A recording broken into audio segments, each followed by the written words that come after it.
before. My car is Think of small. another fucking excuse so you can spend time with this son of a bitch. My car is small. And and you can't sit in it? And You second spend of all, 9 months sitting in it. I don't sit in the passenger seat, and most of that time I didn't have an Stop fucking making excuses. You can spend time with this son of a bitch, because you're losing me. I thought you already broke up with her. I did, but she's the only one that can fucking save it, and I'm not putting up with this stupid bullshit. Ramona, you got to say that Lorne loves you. Lorne loves you. That don't matter. Well, don't matter if Lorne loves her. She got a fucking date tonight. But she wasn't thinking of how Lorne feels. She wasn't thinking of the handsome therapist with the big penis in front of her. She was thinking of Lorne. Oh God! Emma, you told him that. I had she look. told me that. I'm sorry. Yeah, he asked. That guy's crotch too, huh? I can't lie to Lorne. I'm so sorry. Please forgive me. What did you tell him happened? It's sad that the only way I can get the fucking truth is through Emma. I'm you're sorry. That you're being honest with me about everything. All I told him was that you were talking in session, and it was something that was a little bit sexual, and he got aroused, and just how you told me that you had to fight to look away from his crotch, but that's any human being would look at a hard-on. I mean, when I went to meet Crestfallen, he got one, and I couldn't help it. I just don't know. I don't know. It's not cheating to look at a penis. It's not, Lorne. Well, that's not exactly how it happened, but, I think you got a few of the details. You motherfuckers swat Lorne on this call, and that's fucking it, you guys. Seriously, don't fuck around. I don't need to know anything intimate or anything, and I was telling him something, that happened, and it wasn't intimate. Well, what happened was, to go back a little bit, I was talking about something that upset me, and and I started getting emotional, and he came and he sat next to me on the couch, and yeah, what the therapist is not supposed to fucking do. I talked to Allie today. I asked Allie told me, yeah. It's not supposed to get personal. A therapist is not supposed to get personal with a fucking client. Period. She said that's one of the rules. I asked him to. And then I got to call Allie tomorrow with this guy's fucking name.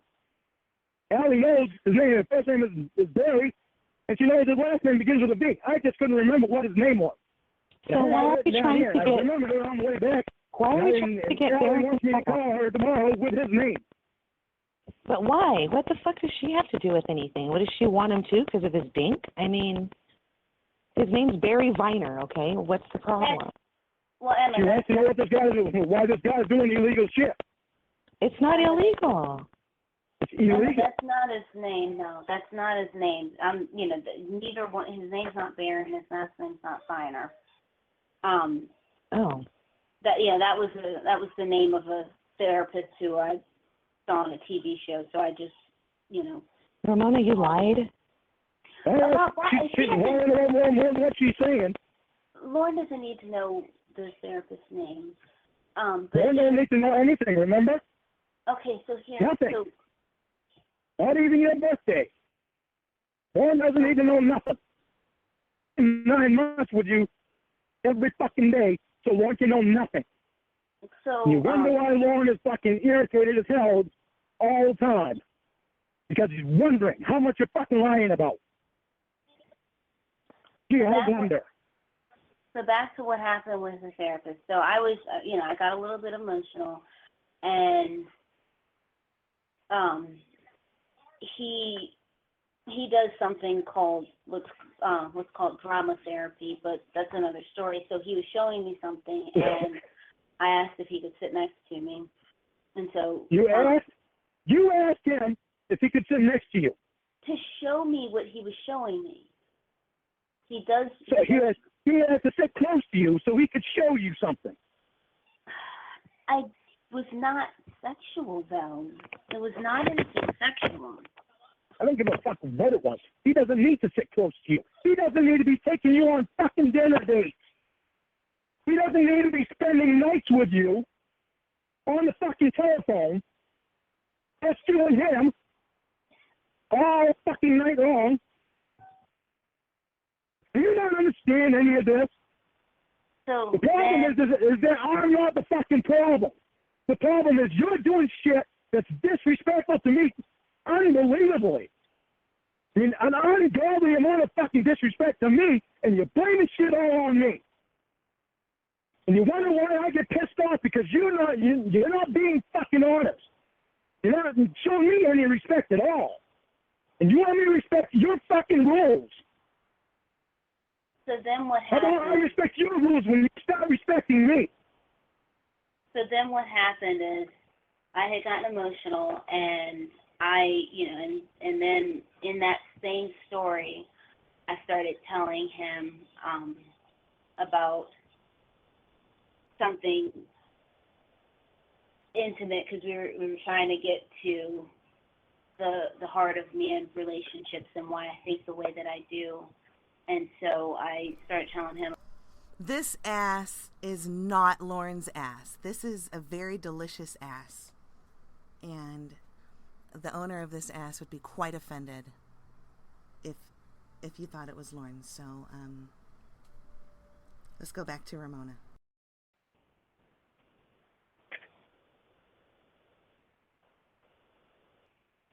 And so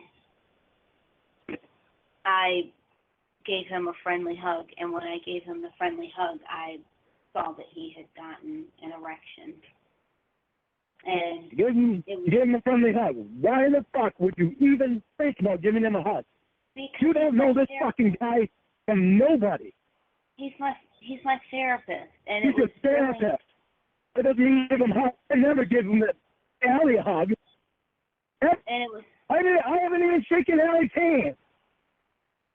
Ever. In 2 years. The closest me and Allie ever got to each other was me going up and fucking Darcy when he was maybe a foot away from me. That's the closest we've ever gotten. And so when I saw, the outline of his penis, it was embarrassing because it was really big, and it was kind of like one of those things where he knew I saw that he was trying to pretend. Let's describe it now. Hasn't already been bad enough. Let's describe how big his fucking pecker was. I'm not describing it. Is it big? Oh, it was really big. I'm not going to ask her if it was really big. She knows I don't want to fucking hear it. She just wants to try to piss me off to tell me. Sorry. Well, Emma, it was bigger than the doctor's, and I didn't know that was possible. That's not what matters. There you go. There you go. That helps. Lorne, that helps. Good job, Ramona. That really helps. Lorne has a lot to offer, Ramona. He has a penis, too, you know. That's true. You can't see my penis. Oh, the fucking doctor and the therapist in the way. No, you can. If you stand in front of them. She can fucking go after. She doesn't want big cock. She doesn't want to hurt after sex. I do, but she doesn't. Oh, God. She don't want me either, because she keeps making excuses not to come up here and see me. Anybody in their right mind would want you, Lorne. I think Ramona, I mean, really, you've been different since you've had your knee surgery. She just wants fucking dicks from the therapist. Since you've had your knee problems. So are you taking, any narcotics for pain that are making you act this way toward Lorne, who's done nothing wrong ever? I'm not, and Lorne's done shit wrong, but he fucking gone out and dates with anyone. No, that's not what I mean, Lorne. And you've been good and true, and you're trying to change. Yeah, well, she don't give a shit about that. All she gives a shit about going on dates. Well, I was like, oh my gosh, he's going to start calling this therapist super horse stink once he hears this if you end up telling him what you did. I didn't think you would, but of course you did. What the fuck do I want to call him super horse stink? You know, if you want to look at it, Scott, you go right ahead. I'm sorry, Ramona. I'm sure you'll look at it tonight. My allegiance is to Lorne. He's a friend, and you're my friend. But it wasn't a lie. If you guys are being truthful with each other. Your allegiance should be to both of us. And I'm here and I'm ready to be honest about everything that happened or didn't happen. I'm not going to hold anything back, ever. I'm not going to hold anything back. Yeah, all right. When's your birthday? I'm not going to hold it back. I'm just not going to tell you. Well, you know, obviously you're not coming up to meet me either. You keep making excuses. Lorne? Don't go there. Oh my God! Look at those flowers. Is that what he brought you tonight? Flowers, huh? Isn't that fucking cunning? How cunning. But it's not a date. Lorne, I did not go on a date. No. He just got you flowers just because he's a nice guy with a super fucking horse stink, as you say.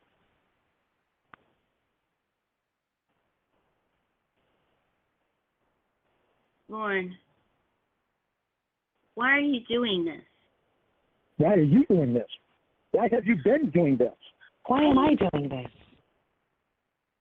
Why is anybody doing anything? I mean, I didn't do anything wrong. I didn't do anything wrong at all. On a fucking date. I told you don't go on the date. Lorne, first of all, it's not a date. Second of all, It's not a date because those flowers are lilies. They're not roses. Yeah, and her favorite flower is a lily. Really? no. In fact, I have never told Lorne that because that's never been the truth. I like daisies. There's tulips. Nope. There's tulips. Wrong again. No. Wrong above. Tulips? Lilies was on the movie 50 First Dates. Petunia. There's very more that says that. Mm. It don't fucking matter. Fucking guy brings flowers. It's a date. It was not a date, Lorne. Do you realize It was a fucking date. Lorne, do you realize I bragged about my porkless, what the hell ever they're called. But compared to this guy, he had a vegan meal right there ready for you. All you had to do was go to the fucking, they could do a vegan restaurant with flowers, and he's a lot better than Lorne and his porkless bag of. No, Lorne, I didn't say that. No, Lorne, I didn't say that. I said that this vegan prime beef that she sent me was $30 a plate, and she said much more expensive than Lorne's vegan porkless bites, and that no, it was something like that.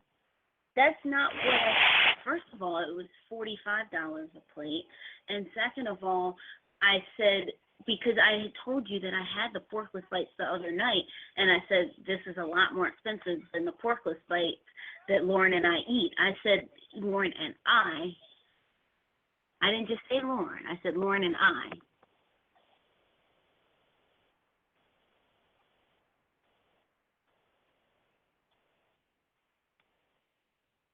Hello?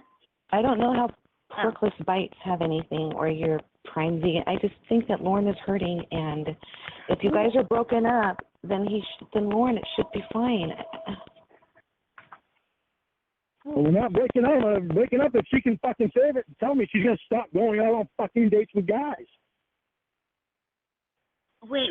First of all, and she was supposed to have her brother go, but that didn't happen. Well, he's going. He's going though. My brother is going, and back to the vegan porkless. He didn't go on your date with you.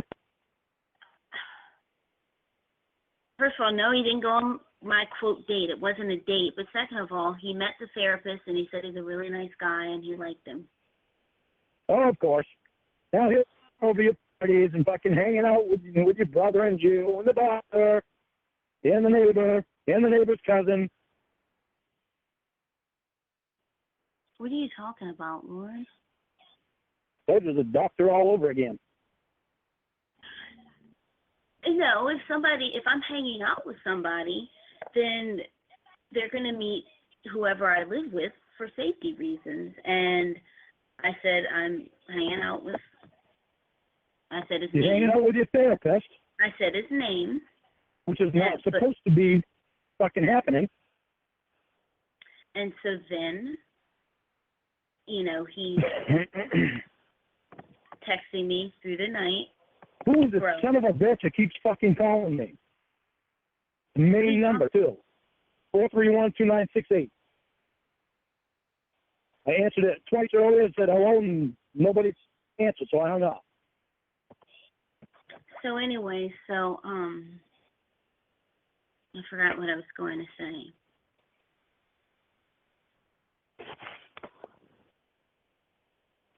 You were going to say how great it is that your therapist hangs out with you. No, oh yeah, he was, well, texting me through the night. Of course. Making wedding plans is what he was. But that's just bro. I mean, that's just how bro is.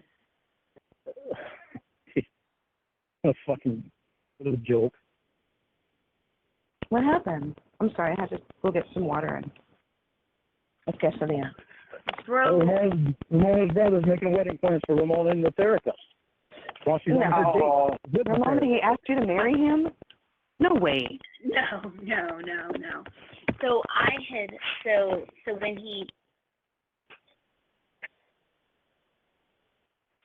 he said that, when he started talking wedding plans, I had messaged bro. I had said I thought I was supposed to be, or I thought I was marrying the doctor. I said some form of that because that's what he always says. And so I said some form of, like, I thought I was marrying the doctor, or, you know, I thought the doctor and I were getting married. And, of course, I mean, through text messaging, you can't pick up sarcasm. And bro is so dull, I don't think he could notice sarcasm if it ran him over inside of an 18-wheeler. But so he saw that, and he took that to mean that I like the doctor. And he called the doctor and told him that. Sorry, if you can hear me chewing. And then the doctor called me tonight. Oh, gee, how nice. The doctor called you too tonight? Everybody wants a piece of you. Oh, God. Well, the biggest piece of me is getting taken out tomorrow and reattached to my knee. So, but yes. They're not getting a piece of her, but her boyfriend isn't, because he doesn't want to meet him. You're not her boyfriend anymore. You broke up. No, we didn't. She can fucking say this shit, stop cheating on me and going on a fucking date. She's not cheating on you. Ramona, did you touch the therapist tonight in any way romantically, besides a kiss? Besides a kiss? You know what? Tell me about this kiss.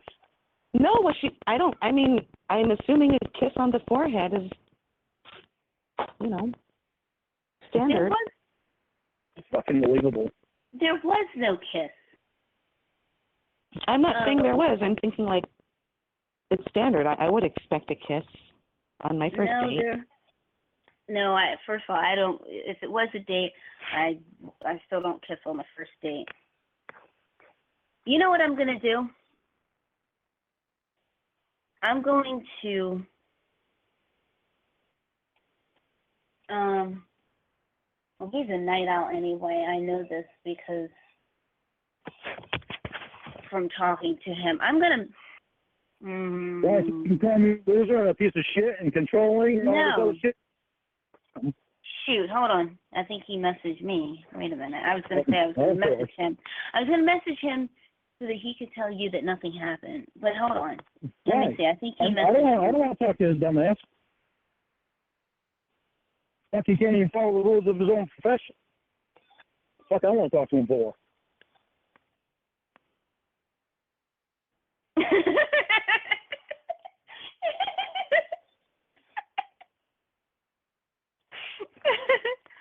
Uh-oh.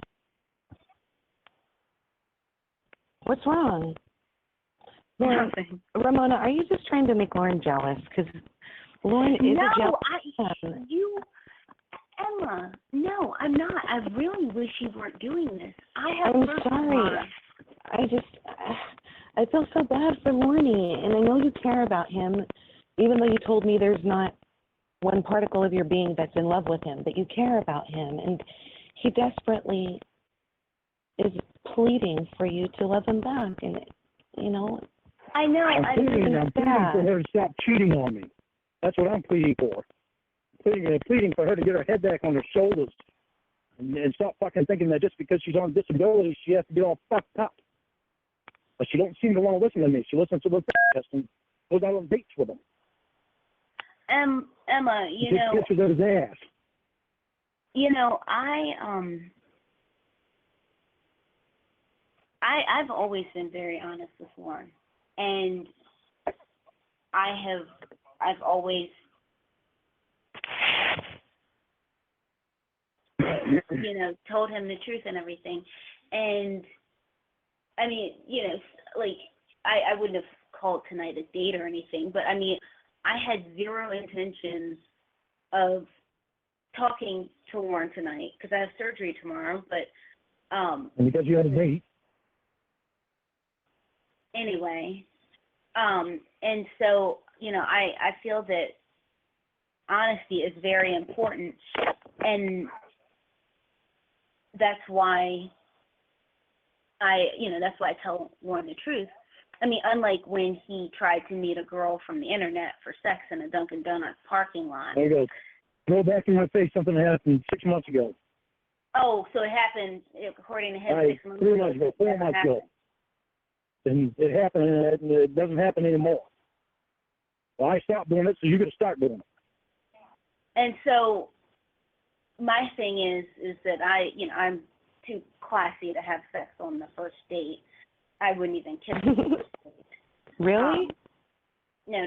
I met up with somebody a few months ago, and I let him stick his face in my pussy the first night.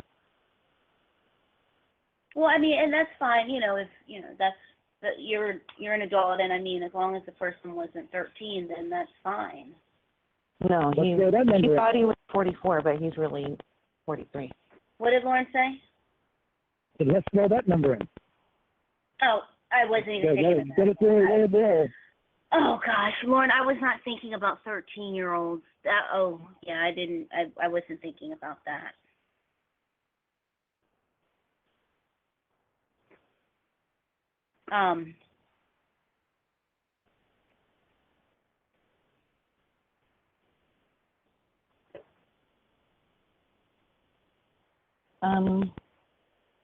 Ramona? Yeah, I'm here. I just got a text from the doctor.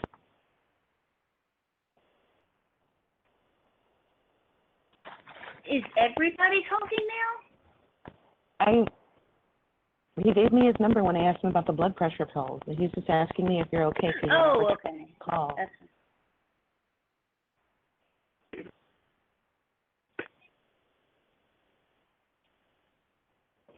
Hold on a second.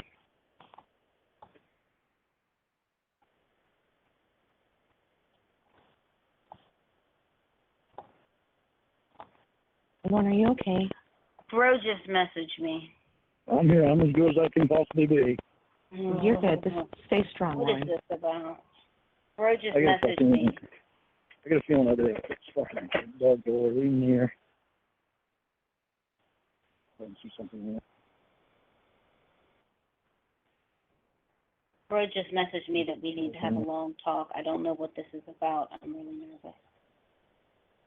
Why would the doctor text me and ask if you're okay, and then your brother said you need to talk? Something weird is going on. Well, I don't have anything to do with it. Lord, are you crying? No, I'm not crying. I'm fucking tired of crying. I'm tired of the bullshit.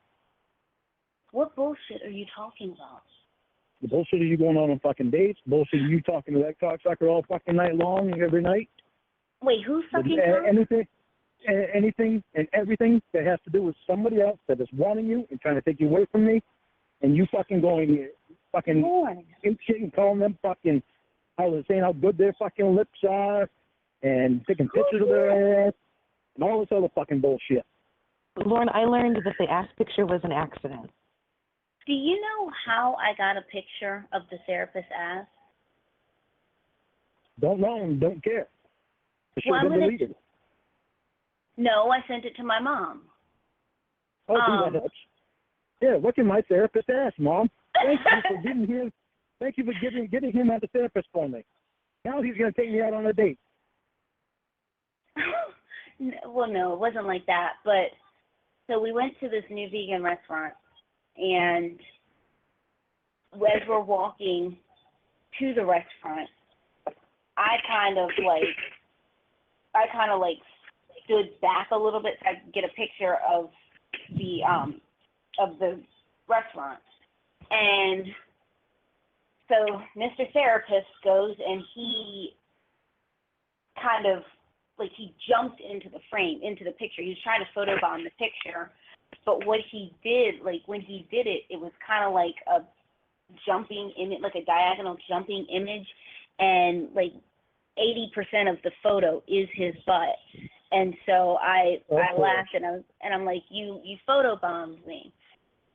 And I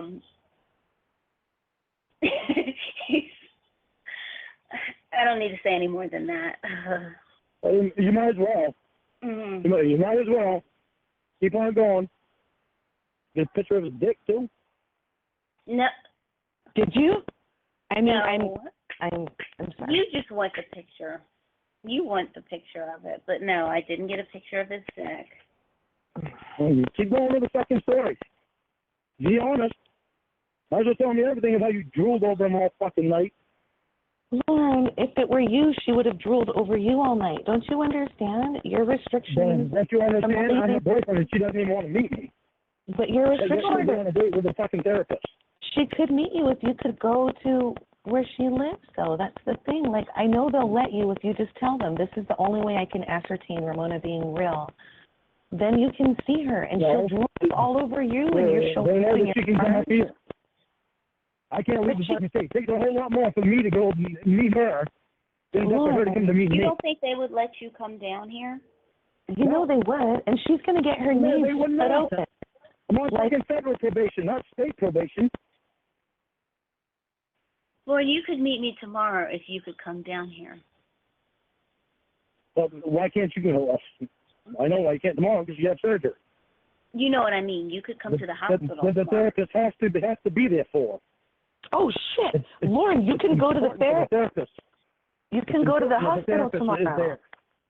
It's very important that therapist is there because he is such an awesome guy. That's not why. It's because he's strong, Lauren. She needs somebody to he's strong, and she can take another picture of his ass. You're strong too, Lauren. Your last name is fucking Armstrong. You can pick Ramona up and run her home. I deleted the picture of my ass after taking a picture of his ass. She has no Lauren, idea the stamina that you have. Lauren, listen to me because I want you to understand this, okay? Okay, I want you to seriously understand this. I still have every single picture of you naked. I still have every single picture of your pony dick or whatever you want to call it. I still have every single picture. Dick. I still have every single picture and video. Let me go back. Picture and video of you in the shower. I still have every single picture and video of your butthole. I still have everything that you have ever sent me. You told me, Lauren, listen to me, because this is true, which you said. You told me that you loved me so much, and you told me that you wanted to prove your love to me by sending naked pictures of yourself and sending pictures of your penis and sending pictures of your butthole. And you said that you asked for a picture of my butthole. You said that you loved me so much that you were going to share those with me and that you were going to send me those things. Why would I throw that out just because I got a picture of the therapist's butthole? The therapist's butt. You got it. I was going to say, he spread cheeks for you and wink at the ground. If I'm so much to you, why would you want a date with a therapist? It was not a date, Lauren. Did you get flowers? Lauren, Did he bring you flowers? It was not a date, Lauren. Did he bring you flowers? Lauren, it was not a date. Did he bring you flowers? They were lilies. They weren't roses. They weren't super roses. It was just lilies, Lorne. It wasn't a date. Ramona, tell me it wasn't a date. Did he bring you flowers? This is so silly. Just because he brought me a couple of lilies? Did he pick you up? No, I walked the whole time. He picked you up, and he brought you flowers, and he brought you home. That's a fucking date. Do you know what he did? Because If he did not think it was a date, he never would have brought flowers. a lot of people have given me flowers today. My brother gave me a rose. The doctor had flowers sent. My neighbor had flowers sent. My mom had flowers sent. I have so many freaking flowers in. The therapist is supposed to be a therapist, not somebody to take you out on a fucking date. It's not that hard to understand. Okay. It's his profession as being a therapist, not a fucking consoler.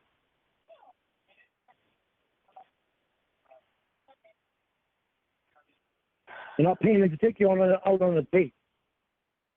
It was not Parents a date. The parents are paying him to be a therapist. Do you think did he pay for it?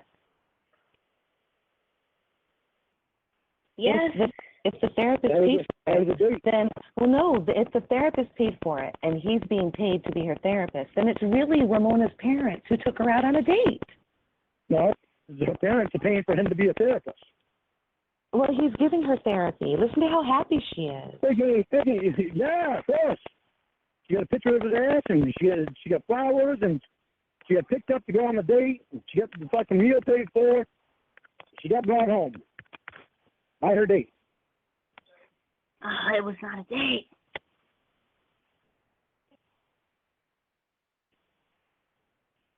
What did the doctor do? Oh, God. Emma. Probably be easier to say what the doctor does not do. Because he's so perfect. Well, But her boyfriend's such a piece of shit. those are She his wonders words. why her boyfriend gets all fucking pissed off all the time. Well, because Ramona gets attention from attractive men because she's attractive. Lauren, you should know what that's like. When men see you, I mean, when women see you or men or whatever, they're going to get turned on too. It's nature. I don't say yes to getting asked out on dates. Lauren, will you go out to dinner with me, please? Nope. See, Ramona, why couldn't you do that? That word no comes pretty easy to me now. Well, yeah, because I'm old. No. The younger I am. Yeah. Well, okay, so. I mean, It's not the age to me, it's the person. I know, Lauren, you said age doesn't matter, and I think that was really nice.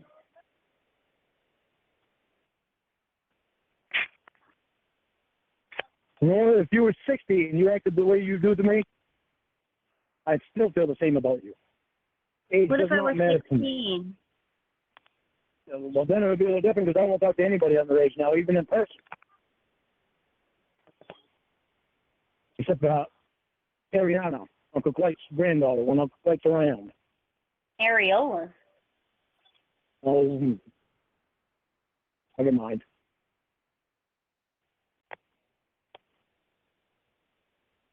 Uncle Clay's granddaughter? Yes. He has a granddaughter? Yeah, you get a couple of grandkids.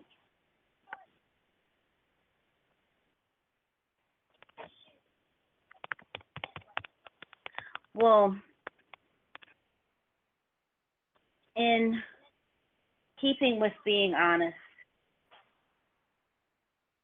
and this was just a kind gesture, I think, at least. So the doctor, he had delivered. He had delivered. He didn't deliver them, but they were delivered, and it was flowers and a couple of vegan chocolates. Sure. And how many flowers? as I was saying, How many flowers? and can I finish? A whole house full. A whole house full. No, it was not a whole. It was not a whole house full. And there was a That's what note. you told me. Not today. I thought you meant today. No, not today. My house is full of flowers, not just from him, but from my mom, from my brother, from my neighbor. I mean, everybody's giving me flowers. Well, I can understand that. About when somebody's taking you on a fucking date and gives you flowers, that's supposed to be a therapist. It was Pays for not. your meal, it picks you up and brings you home. A date. It was not a date, Lauren. It was a date, any way you look at it. Lauren, you're being abusive. You're being abusive. I'm not the one that went out on the fucking date.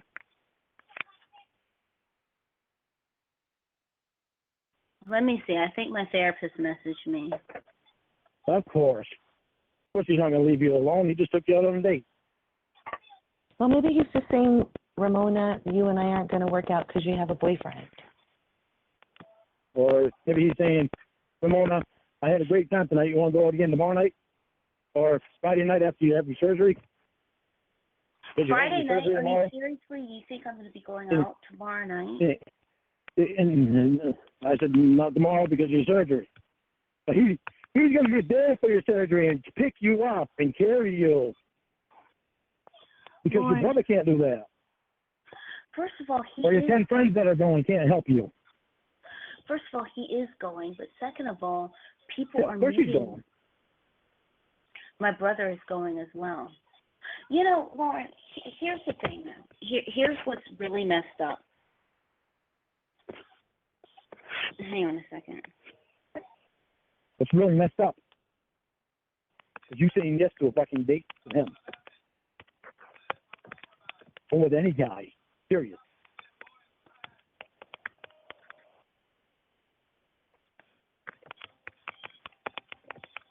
Yes, some people can go out on a friendship dinner. The difference is when he hits on you like he did, and when he knows you have a boyfriend, when he's bringing you flowers, picking you up, paying for your meal, bringing you back home,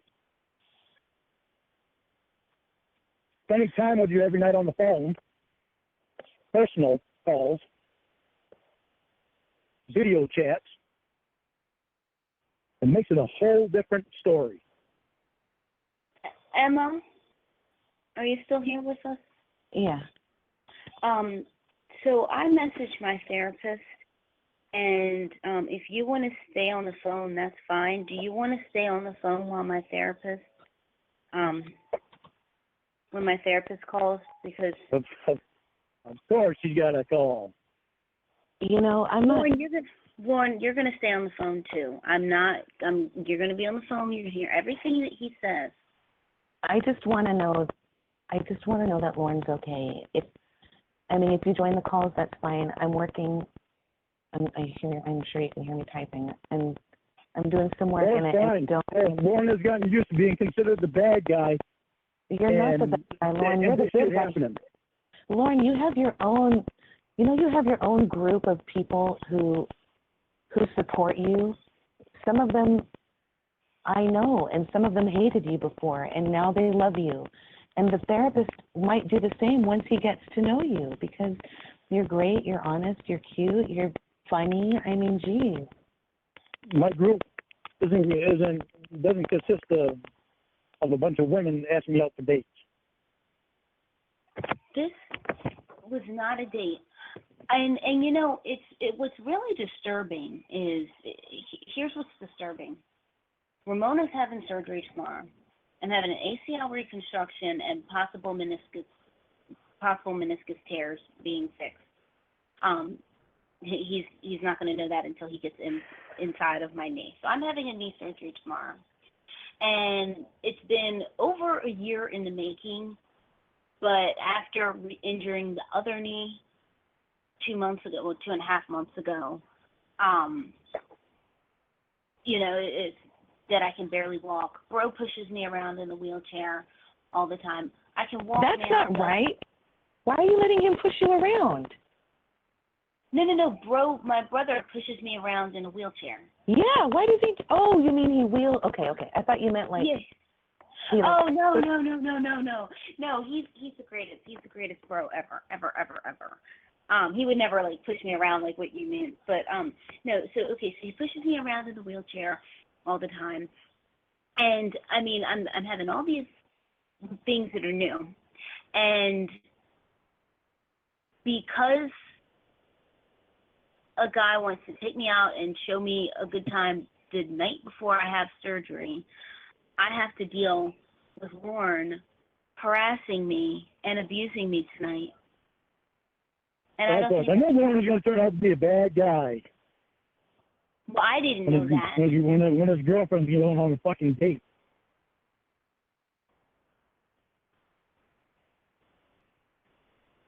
Okay, hang on a second. Okay, my therapist just called. Don't guys expect me to talk to him. I'm not talking to him. Lauren, you can just mute yourself, and I'll talk to him. Okay. Well, you can mute yourself. If you're on mute, Lauren, if you're on mute and the therapist doesn't know you're here, then you can really see how they are with each other, and you can have your answer.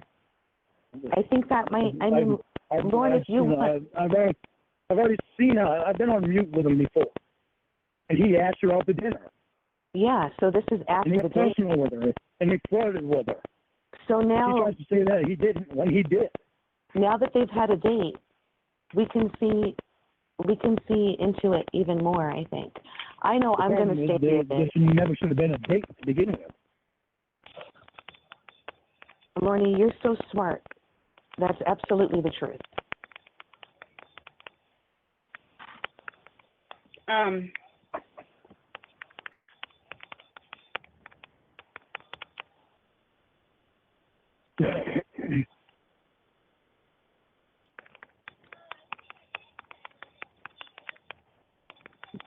Kill. Okay. You texting him that Lauren's going to be on the phone, he's just not going to say anything? No, I didn't tell him that, but should I? No. Should I tell him that or no? Don't tell him, because that way Lauren will see that this wasn't a date and the therapist isn't interested in you. If Lauren says something, the therapist is interested in it. If Lauren says something, no, it's not me. If Lauren says something, the therapist is going to be on his best behavior, but if he's not, he's just going to. But the thing is Lauren will see that there's nothing going on. That's what I'm saying. Lauren already knows that the therapist is interested in her. The therapist is not interested in me. Lauren, do you understand? You can have a window. Said that he was interested in you. You have a window into their friendship, into their whatever relationship they have, therapeutic, friendly, romantic, whatever. And whatever. That's what's pissing me off.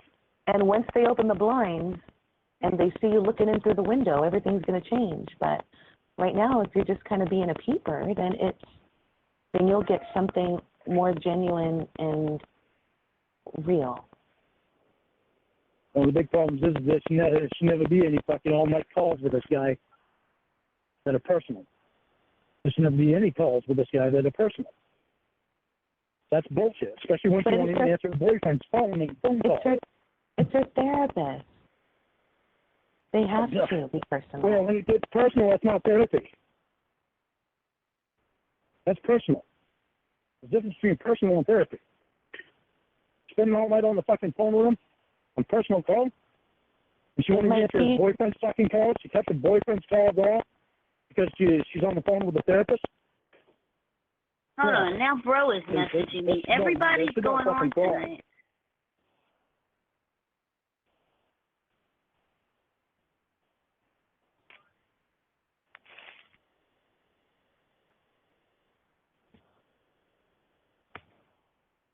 Okay. I don't know what to say. I know Lorne is hurting. Lorne's pain is real. I can feel it in his voice. I have the utmost respect for him. He knows that I also have the asshole videos that were sent to me when your phone was hacked. And nobody's mentioned that because they're not out. Lorne deserves privacy and respect. And I know that's what you're giving him by not releasing anything either. But Lorne really wants honesty. He's been totally honest with you. He's never even lied to you before, he said.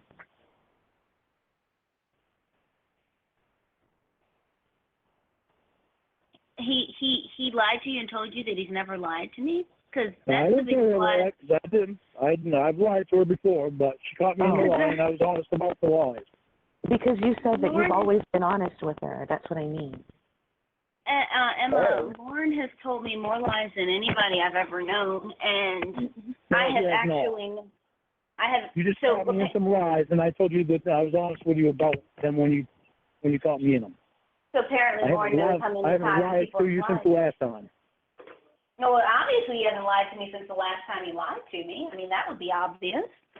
Okay, well, I haven't lied to you since the Michelle Simpson crap. I don't believe that.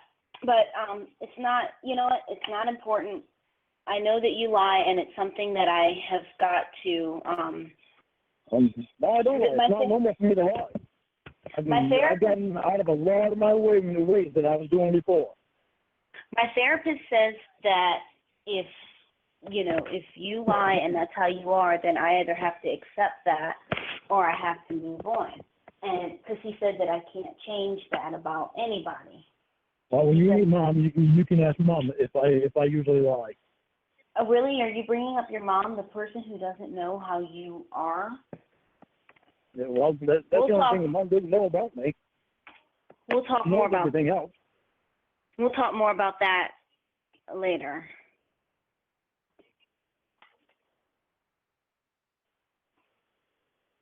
Okay, so let me see. So when is my therapist going? Hang on a second.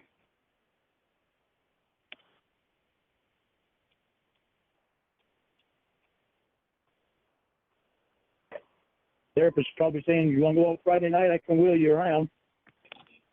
No, she's not going to want to do that. She's going to be all hopped up on pain meds. Well, maybe that's why he'll want her to, Uh-oh, I heard a click. Did you join the therapist into the call? Hang on. Oh, okay. I'm going to go mute. And Lorne, I think you should too. And then maybe you can get your honesty, and you'll see that there was nothing that happened tonight.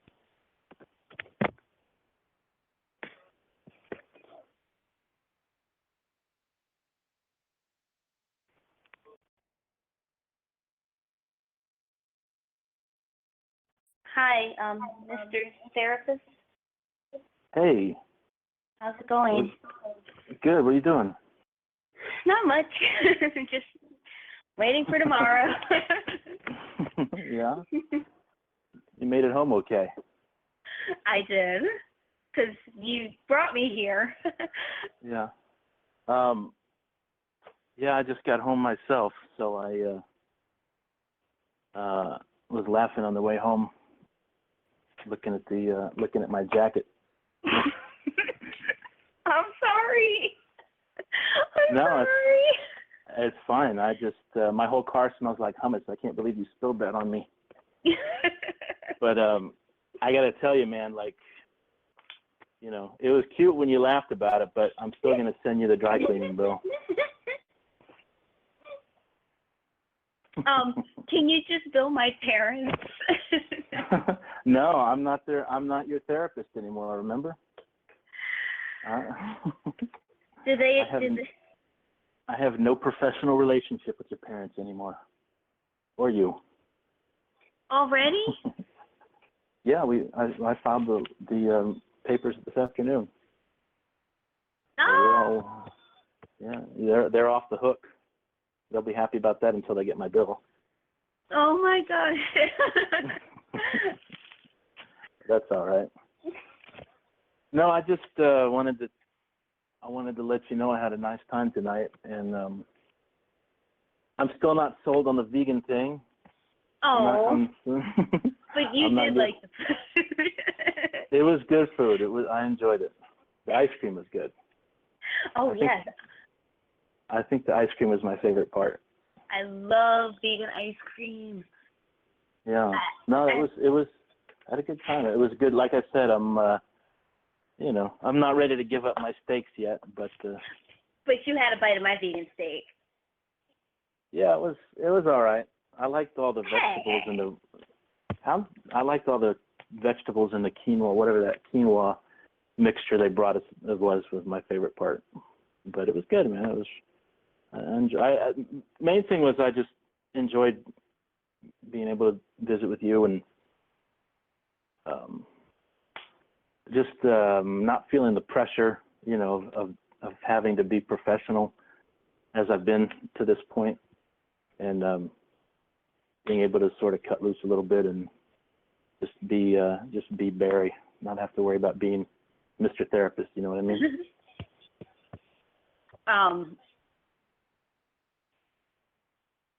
But I have to say, it didn't hurt. Oh. It didn't hurt the ego to be sitting there with you. Oh, thank you. That's very kind. Oh, you look good. You look good Thank tonight. you. Well, thank you. I shouldn't have worn those heels because my knee is hurting, but it's kind of like one of those things where it was like, well, get it out of my system because I'm going to be completely laid up, and so before. Well, you'll come through it like a champ. I hope so. And yeah, they'll put you under, and you'll be over before you know it. I have a lot of great, awesome people and friends like you, and everybody is just being so supportive and so wonderful in helping me. And I've got my apartment ready. I've got my wheelchair ready. I've got a knee brace. I have to start fasting like now. I was supposed to at midnight, but I've already drank some water. Oops. But so I have everything in place, and I'm ready to get a new ACL. Well, it'll be nice to see you moving around at 100%, and I know it'll be nice for you to get back to real life, your regular routine and exercising and yes, exercise is really important, and I know how you said that you like to lift, and me too, but it's just with my knee like this, everybody's like, well, you can do upper body, and it's like my arms are now flaccid compared to what they were. Well, you know what I mean? Like, no, I understand. You'll get back in it. You'll get back in the swing fast, man. Don't worry about it. I'm just. I got to tell you something. Uh-oh. Wait. Hold on, wait. Let me guess.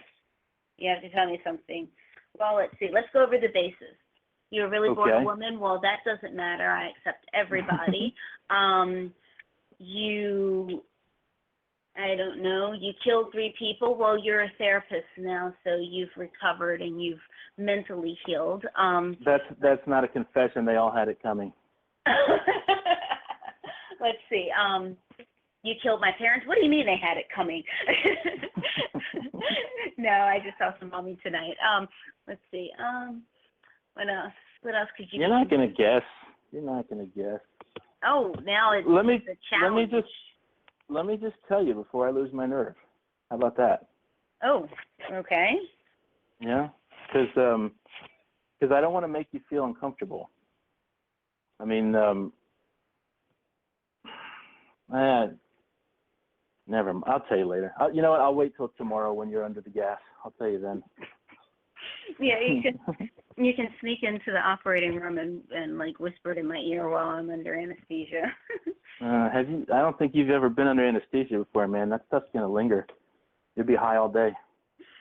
I had an endoscopy years ago where they go down and look at your stomach, but other than that, no surgeries, nothing of the sort. So this will be like I said, you'll be tripping, man. You'll be wishing they sent some of that stuff home with you. You'll be high all day. I was thinking maybe I could take you to a Pink Floyd light show after the operation or something, because you'll still be on the gas. So I'll get them to give me a little bit too, and we'll have a real good time. How about that? I was telling Bro the other day, you made me think of it with light show. I was telling him the other day, I was like, I have to see the Northern Lights one day. And we were talking about when we could go and where we could go to see them. And I'm like, I have to see that. And, and there's also going to be a solar eclipse in other awesome natural news. There's going to be a solar eclipse on Monday, I think it is. Yeah. Yeah, there is. Yeah, as a matter, there's a bunch of people that are going to be all over the country, traveling to all these little ghost towns and border towns and stuff, because supposedly those are the best places to see it. Oh, yeah, I bet so. Where there's, like, no trees or anything like that. Just hopefully it doesn't rain. Well, I don't think that would affect it too much. I don't know. I was never, I never took any astronomy classes, so I can't answer that. I wanted to be an astronomer when I was a kid. And then when I was about 8 or 9, I wanted this really expensive telescope, and Mom couldn't afford it, and I kept asking for this telescope. So she finally said, she sat me down and said, "Do you know what an astronomer does?" She said, "It's all charts and numbers and facts, and they look at charts on graphs and do math all day." So I was 9, so I said, "Well, I guess I don't want to be an astronomer anymore." That's funny. Yeah. No, man, I just I felt like we had a good connection tonight, and whenever I wiped that little bit of ice cream off your lip, I felt like I could have given you a kiss, and I'm not telling you that to make you feel funny. I had to be honest about it. I felt like you deserved to hear that, I think that, I think you need to be around people that will make you feel good that way, to make you feel like, you're desirable. And I hope that doesn't make you feel funny. I don't mean to be out of turn and saying something like that. I hope I didn't cross a line. I'm not your therapist anymore, so I didn't cross that line. Oh.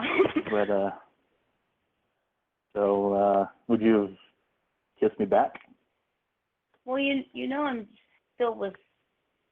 This is unfucking believable. I'm sorry. Hello? God.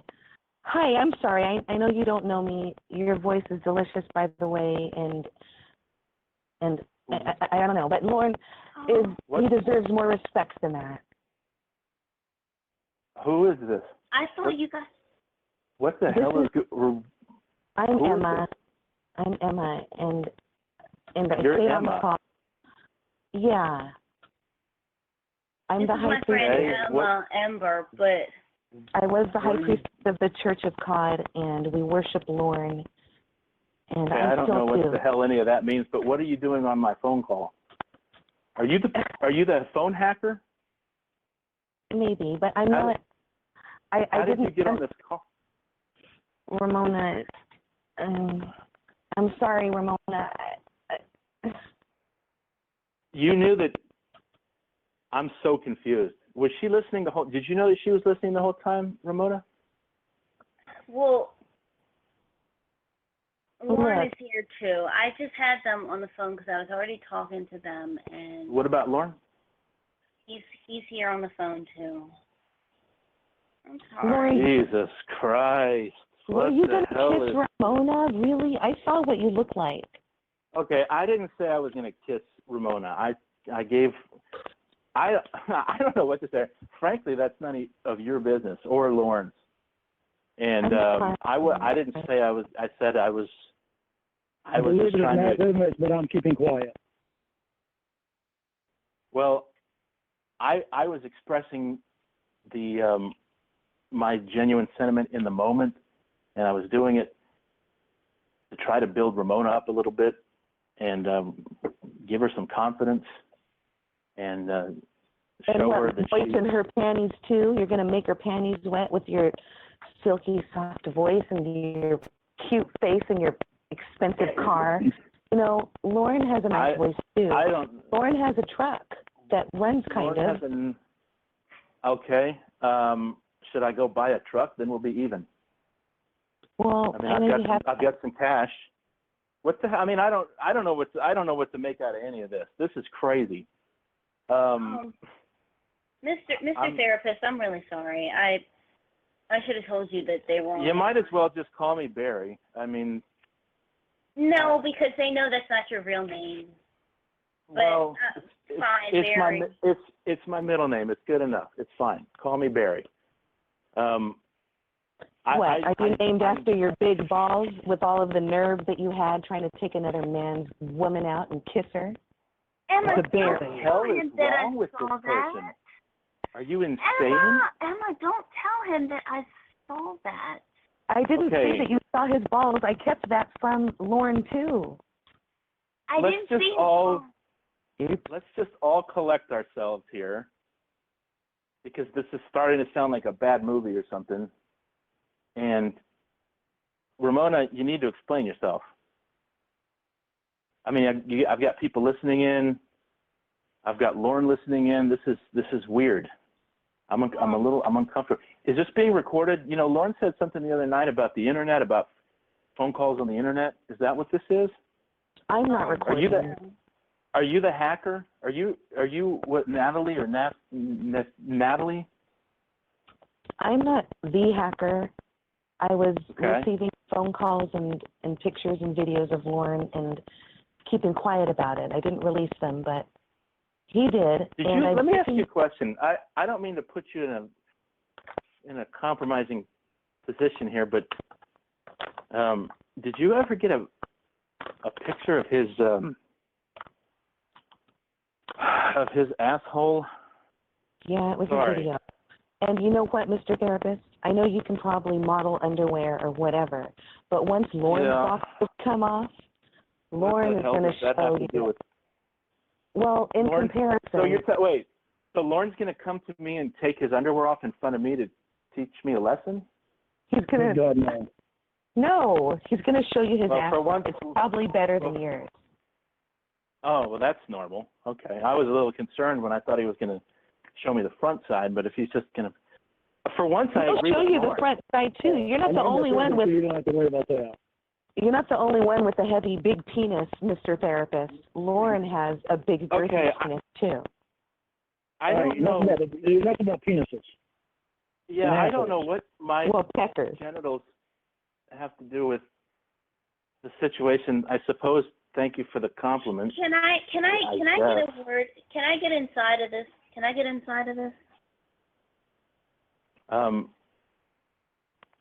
Choose your words carefully, but yes, you can get inside of this.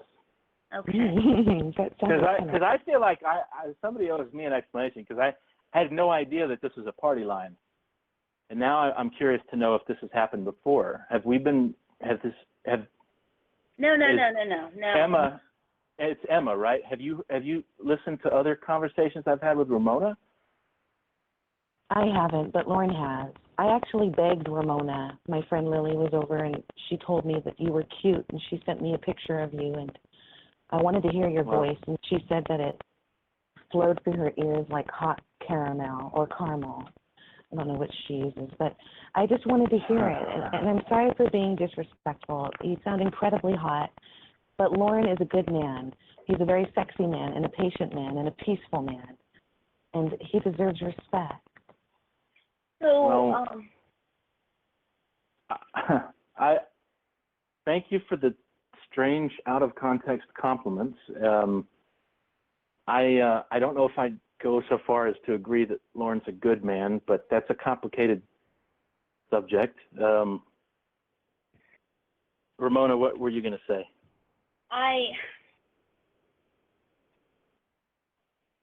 don't know why I let them stay on the phone, and I apologize. I was wrong to do that without telling you. Yeah, I feel betrayed. I mean, I guess I feel like, based on things that Lorne has said, that I've been made to feel kind of obligated to, like, let him know when I talk to you, because otherwise I'm, quote, cheating with super horse stink. And all right. Who's super horse stink? Horse stink is the doctor because he has a big heavy penis. Who's Is that the therapist? Because you said his was bigger. Oh God. Or is Emma. there like, Ramona, Emma, you're beautiful and you're not, I don't think you behave provocatively or anything like that, but you sure do have a lot of hot people around you. Is this just how all women catalog their male friends, like penis size? Don't answer that. Listen, this makes about as much sense as eating a plate of cold fries. And I just need some clarification here because, Emma, I'm understanding that you're speaking up for Lorne, so you're Lorne's friend. I'm sorry, Ramona and Mr. Barry, therapist. No, maybe this is good. Maybe this is what needs to happen. Okay, because I know that the three of you have all been a major part of each other's lives for a while, and so maybe this is good to clear the air and get everything out in the open. Lorne, man to man, I didn't mean to make you feel uncomfortable with the things that I said to Ramona when I didn't know you were listening. I'm not going to lie, I'm attracted to her. And Ramona, I'm sorry that. Well, Ramona, I hope that doesn't make you feel uncomfortable. Okay, well. I had no clue. I had no clue.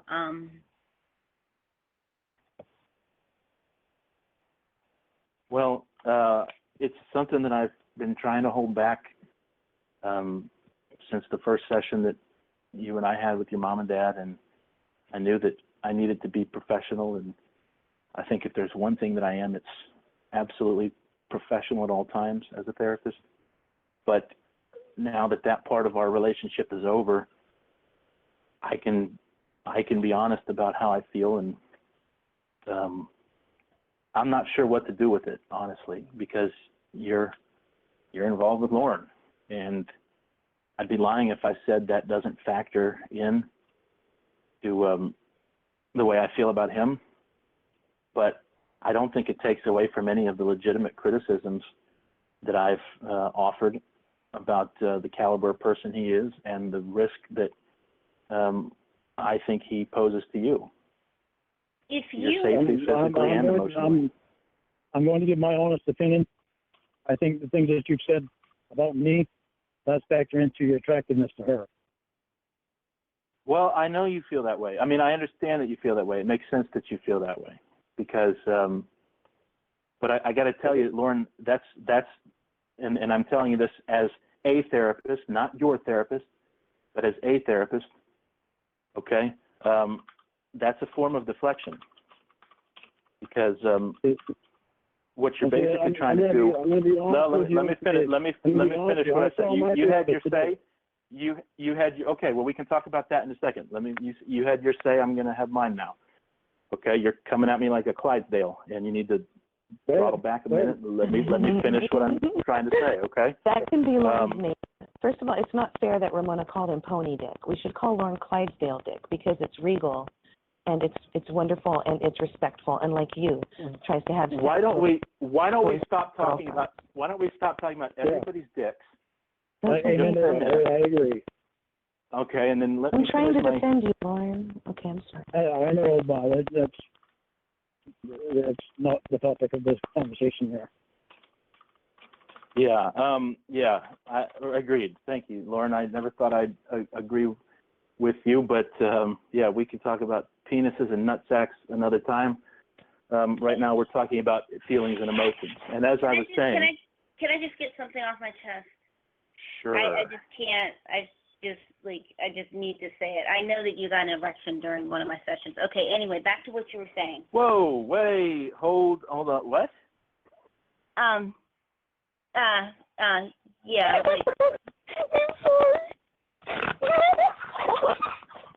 No, listen. Okay, I did not think you were going to say that, Ramona. He just said stop talking about penises. No, I got to explain myself here. But like the white stuff, that had to come out. I've got to, let me, okay, that's. I'm sorry. No, I'm sorry, Mr. Therapist. I'm so sorry. I'm so sorry. No, I'm so sorry. Please, call me Barry. No, Barry, listen. Barry. No, it's not exactly, look, Jesus Christ. I'm so sorry. It was like Lorne, it was it when we wasn't. hugged. I'm so sorry.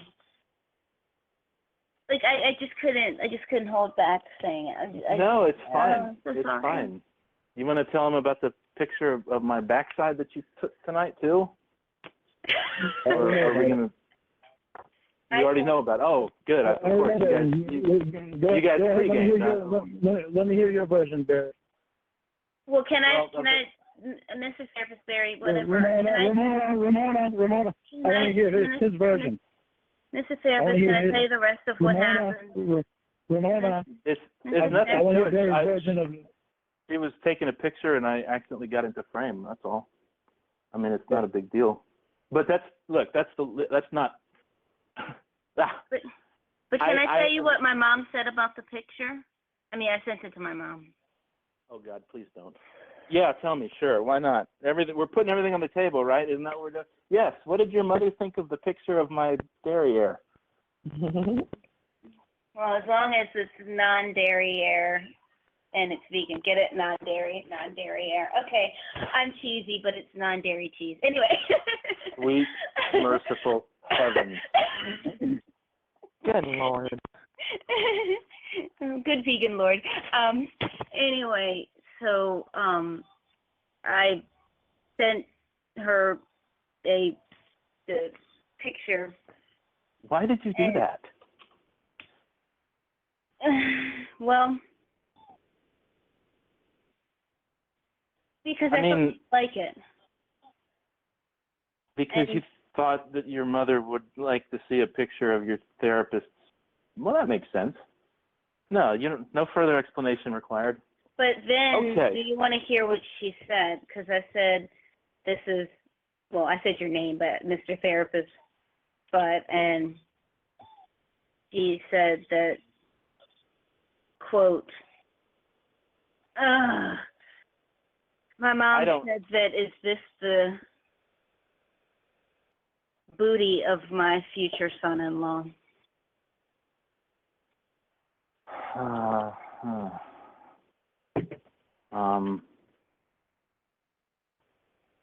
Well, there's a lot to unpack there. And I know, because look at all that baggage you have back there. All that no, I'm kidding. I'm just kidding. I think we need to put a kibosh on that subject and get back to the more pressing matter of my explaining my impropriety in our session earlier with the, you know what? No, I'm just going to say this. It was an involuntary reaction. It was inappropriate. I was tremendously embarrassed. I was hoping that you hadn't noticed. I'm devastated to find out that you did. A little confused that you thought telling Emma was the way to go with that. But I pride myself on my professionalism as a therapist, and that was out of line. That's not the way I like to do business. So I want to apologize to everybody here. I'm not sure why I owe Emma an apology, but I'll apologize to her just the same. And maybe we can get this conversation back on track now. One more thing about the penises, because I just want to. Sure. No, I have a penis thing. I was concerned maybe we hadn't discussed them enough. Yeah, let's continue with the penises. Well, I kind of told her that, girl to girl thing because the friend I know you know, and my doctor friend, I'm not going to say his name because they don't know his name, but my doctor friend, I accidentally saw his a couple of times, and Lauren calls him horse dink and would make jokes about, well, not jokes, but would abuse me about seeing it and how big it is and everything. And well, you deserved it, because really you shouldn't be talking about another man's huge penis in front of a man who doesn't have a penis that big. It makes them feel bad. I mean, you didn't deserve the abuse, and I'm sorry for saying that, but you deserve to be told something Lorne deserves respect. He doesn't want to know about some guy who's more well-endowed than he is.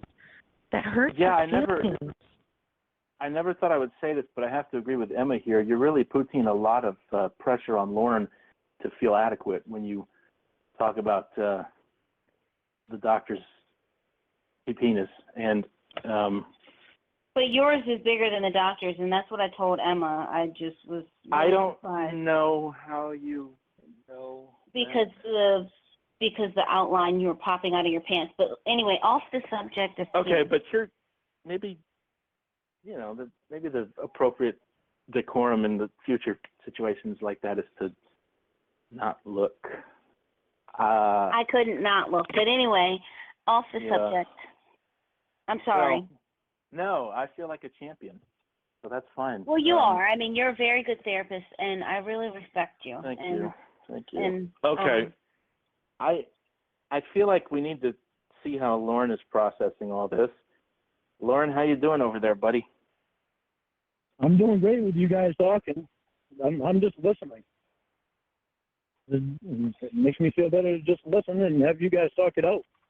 Even with Emma's info. Oh, okay. Well, I need to get back to what I was trying to talk about, which is a non-penile matter.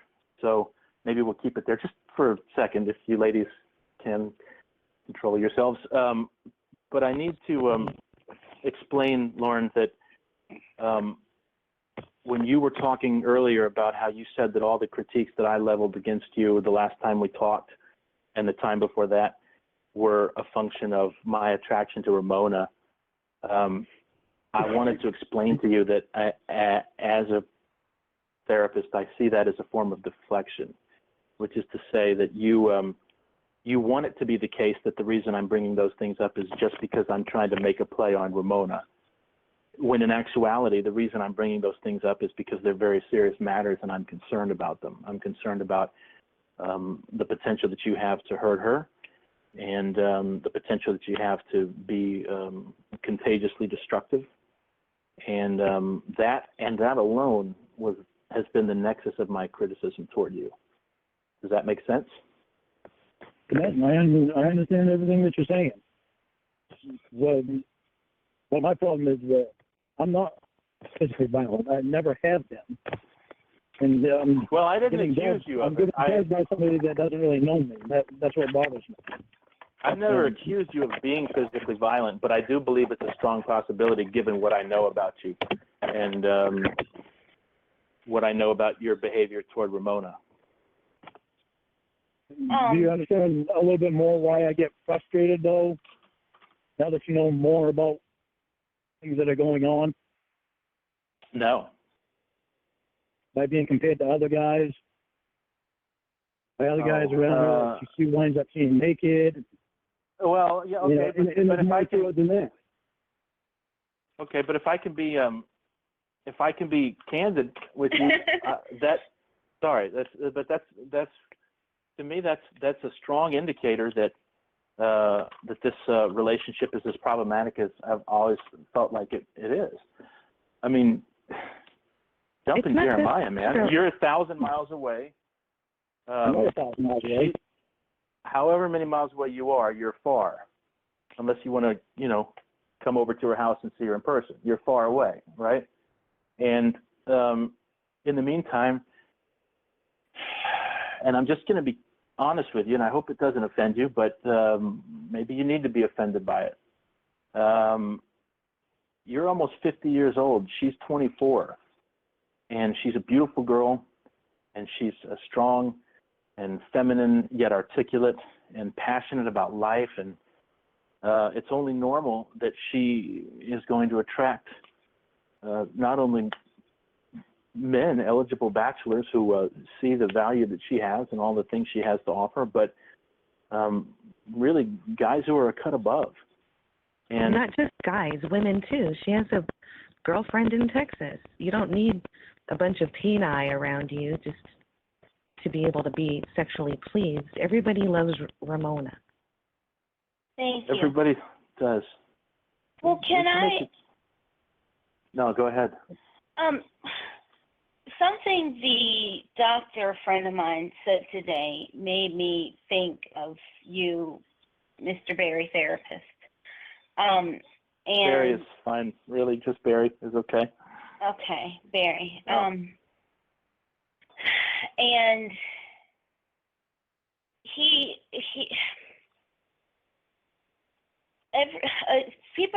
everyone's still acting weird because they know that, nothing really has changed with Lorne and me.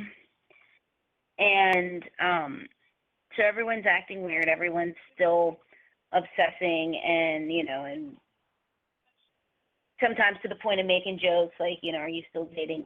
Somebody said, one of my relatives said, are you still dating the kitty fucker?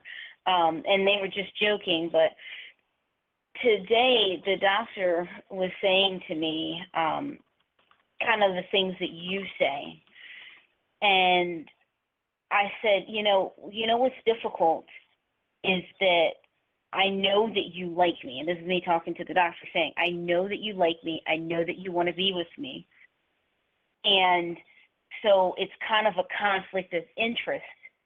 I said to him, is it a conflict of interest when you're telling me to break up with this guy when I know you want to be with me? Isn't that like, for instance, I don't know, a Target commercial saying, well, don't go to Walmart, get your stuff from here. They're not trying to protect people from getting screwed over by Walmart. They want Target customers. And go ahead. And so the doctor said, okay, so you're saying that I am telling you this and that I'm warning you about this guy because I want to be with you. And I said, absolutely. And he said, okay, you're saying that that I'm telling you about this guy and that I'm warning you about this guy because I want to marry you. And I said, absolutely. And he said, okay, let's go with that. And he said, well, does your mom want to marry you? And I just jokingly said, I don't know. He said, does your dad want to marry you? He said, does your brother TJ? Does your brother need to? And so he starts naming, and he named about 10 people who are people who don't like me in any kind of like attractive kind of way. Yeah. And it made me think of you, but I really couldn't say anything, and it just like it kind of upset me because it was like one of those things where it was like what you had said about how everybody is warning me and nobody is championing for my relationship and my involvement with Lorne. Mm-hmm.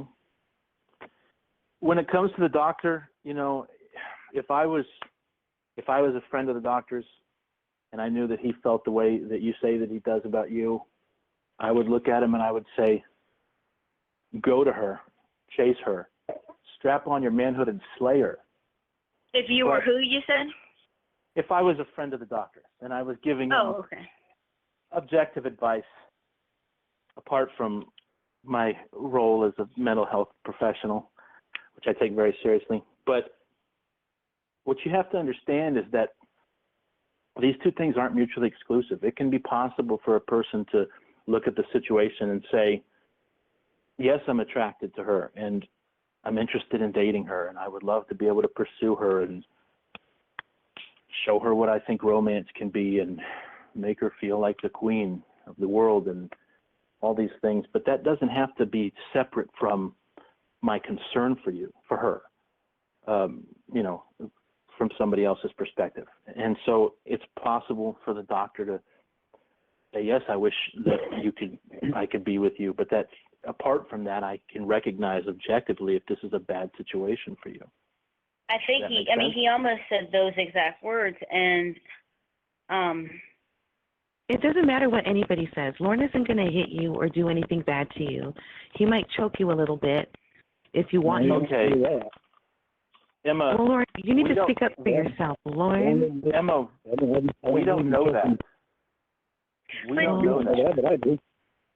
But what we do, here's the reason why this is such a concern for me, because of course we don't know what he would do if he had you in person. He's never had you in person before. But it's possible that he's a perfectly peaceful guy, a pacifist or something. But what I'm saying is that all the behavioral tendencies that I'm aware of move in the direction of somebody who could become physically abusive, and that's my concern. Okay? Because it's entirely possible. The behavior that you're aware of, Barry, is the abuse that I've gotten from other people, the frustration of people being dishonest and cheating on me. But that doesn't give you the right to be abusive. That doesn't give you the right to yell at Ramona and call her names. And if the physical counterpart to that is bashing her head into hamburger, then I have a right to express my concern. You don't need to keep talking over it. I have barely been talking. Sometimes I do need to keep talking over you. If I'm making a point and you start talking in the middle of my making a point, then I have an imperative to talk over you. Because I have to complete these points for Ramona. I may not be her therapist anymore, but I'm still her friend. And if I feel like she needs to hear what I have to say, I've got to get that information across to her. And you are not going to stop the transmitting of that information just because you're angry because I say something that makes you upset and it hurts your pride and it compels you to want to act like a jackass instead of being a man and keeping your mouth shut and waiting your turn to talk. She has never called Ramona a loser or any name at all, and she has never gotten personal with me. Well, I didn't get personal with Ramona. Ramona's no longer my patient. I don't know if you knew that or not. Well, even when Ramona was your patient, you still got personal with her. You told her about your personal life. How? You told her about you getting a divorce in a couple of weeks. I was on the phone listening when you told her, when you called me a loser to her. You were on the phone listening? You heard that? I'd heard that. Ramona? I was afraid of what he would do if I didn't let him be on the phone. Well, you could have tipped me off. Let me know. But, okay, that's fine. You know what? Fuck it. Yeah, I called you a loser. And maybe I would have been remiss not to have called you a loser to your ear had I known you were on the phone that night. But she needed to hear it. I think you're a loser. There. What do you get to say about that? I think you're a loser too, so what do you get to say about that? Based on what? Actually, based on what? Based on what am I a loser? I'll give you a list. I'll give you my list. Based on but I'm interested to hear yours. You can't even stick to your own values as a therapist. My values as a therapist are to do everything in my power to help Ramona. And the way that I'm able to help Ramona or any of my other patients is by giving them insight as I familiarize myself. I didn't take her out to dinner. And then telling her that you wanted to kiss her. Lorne. That's real professional. Listen to me. Okay? Because you're all hung up on this dinner thing. When a man sees a beautiful woman and he sees her standing there, he wants to put his hand out and say, take my hand, let me show you a little piece of the world. But that's not what I did. Even when he knows that she has a friend, doesn't hold the respect for her. That's not what I did. I waited until I was no longer her therapist and she and I had no professional relationship. And in the second place, as I've already explained to you numerous times, this dinner was not a romantic endeavor on my part. Why'd you bring her flowers? Because she's going into surgery tomorrow. The same reason that she got flowers from 100 other people. Are you kidding? Because I'm a halfway decent human being who understands that surgery is scary. That going into the knife is a scary proposition, and I wanted to make her feel at ease. And she loves flowers. When you took her out for dinner, instead of bringing her for flowers in the hospital, which would have been more appropriate. Lauren, when was the last time you ate dinner with another human being? Oh, let me see. Earlier today. I didn't have to bring flowers, though. But you had dinner with him, right? Who was it? It is my mother. Are you into your mother? You want to date your mother? You had dinner with her? And I'm up to dinner as often as I please. You know why? Because I'm a good son. I don't know. I'm guessing because you want to date her based on your logic. That's the only reason anybody ever has dinner, apparently. So, when you and your mother, I hope you guys are very happy together. What'd you say about me? What's that? Remember, when you talked to my mother the other day, did she tell you that I'm usually very good? Are you talking to me? Yeah, did my mother tell you that I'm usually a very good person? Miss Barry, please cover your ears because I'm not about to defend Lorne and what he's saying, and I don't want you to hear me say anything critical of Lorne. Please cover your ears, okay? Okay. Lorne? Covering my ears now. Okay, Lorne? I can't hear what y'all are saying. I'm not talking about the first time. I'm talking about when we called her back. Didn't she tell you that I was usually a very Let good me know person? when you guys are done talking so I can take the hands off my ears. Okay, Lorne, what's your question? When we called Mom back, and after the first time, after you told her all that stuff, after she said what she said, and we called her back, didn't she tell you that I was usually a very good person? Well, Lorne, Didn't she? okay, I have this to say, okay? If I was your mom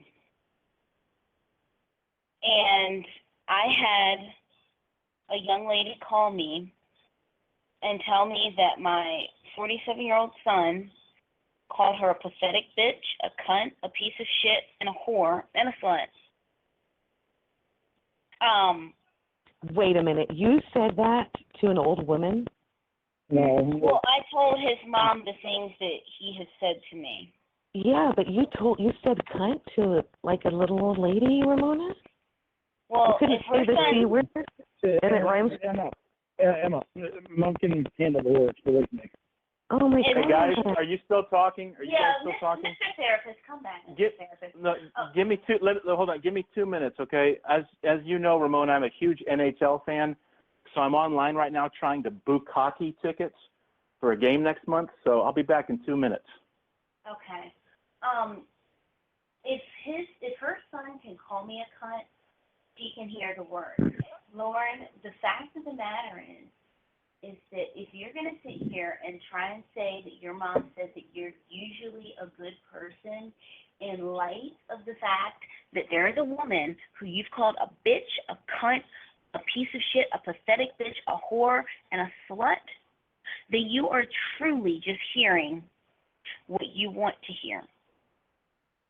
No, because I know what she said and I told her that stuff. So I'm not just hearing what I want to hear. I'm also hearing, that But I'm see, not such a bad person. That I'm not the bad person that I'm being made out to be. And bring me back up. Lauren, let me ask you a question, okay? Instead of bringing me down. Lauren, let me ask you a question. Describe the type of person who you think that you're, quote, being made out to be, end quote. Describe this person, not things like, he's mean, he's nasty. Don't say things like that, but describe the actual things that the person who you're being made out to be does. I want to hear this. Well, the therapist works. Being made out to be a loser. No. A loser is an adjective. I don't want adjectives. I want verbs. Actual things that this person does. Being made out to be somebody that does this stuff all the time. Does what stuff like all the time? Does what stuff all the time? They calls people names for no reason. And I have reason. I know I shouldn't be calling anybody names. Yeah, and I'm working on fixing that stuff. I'm doing very well at fixing it. And since Sunday, since we talked to my mother, Monday I went to class, and I learned a whole lot of stuff in class because the counselor said some stuff to me that nobody's ever said that clicked in my head, which I'll tell you when it's just you and me. Why can't you tell all of us?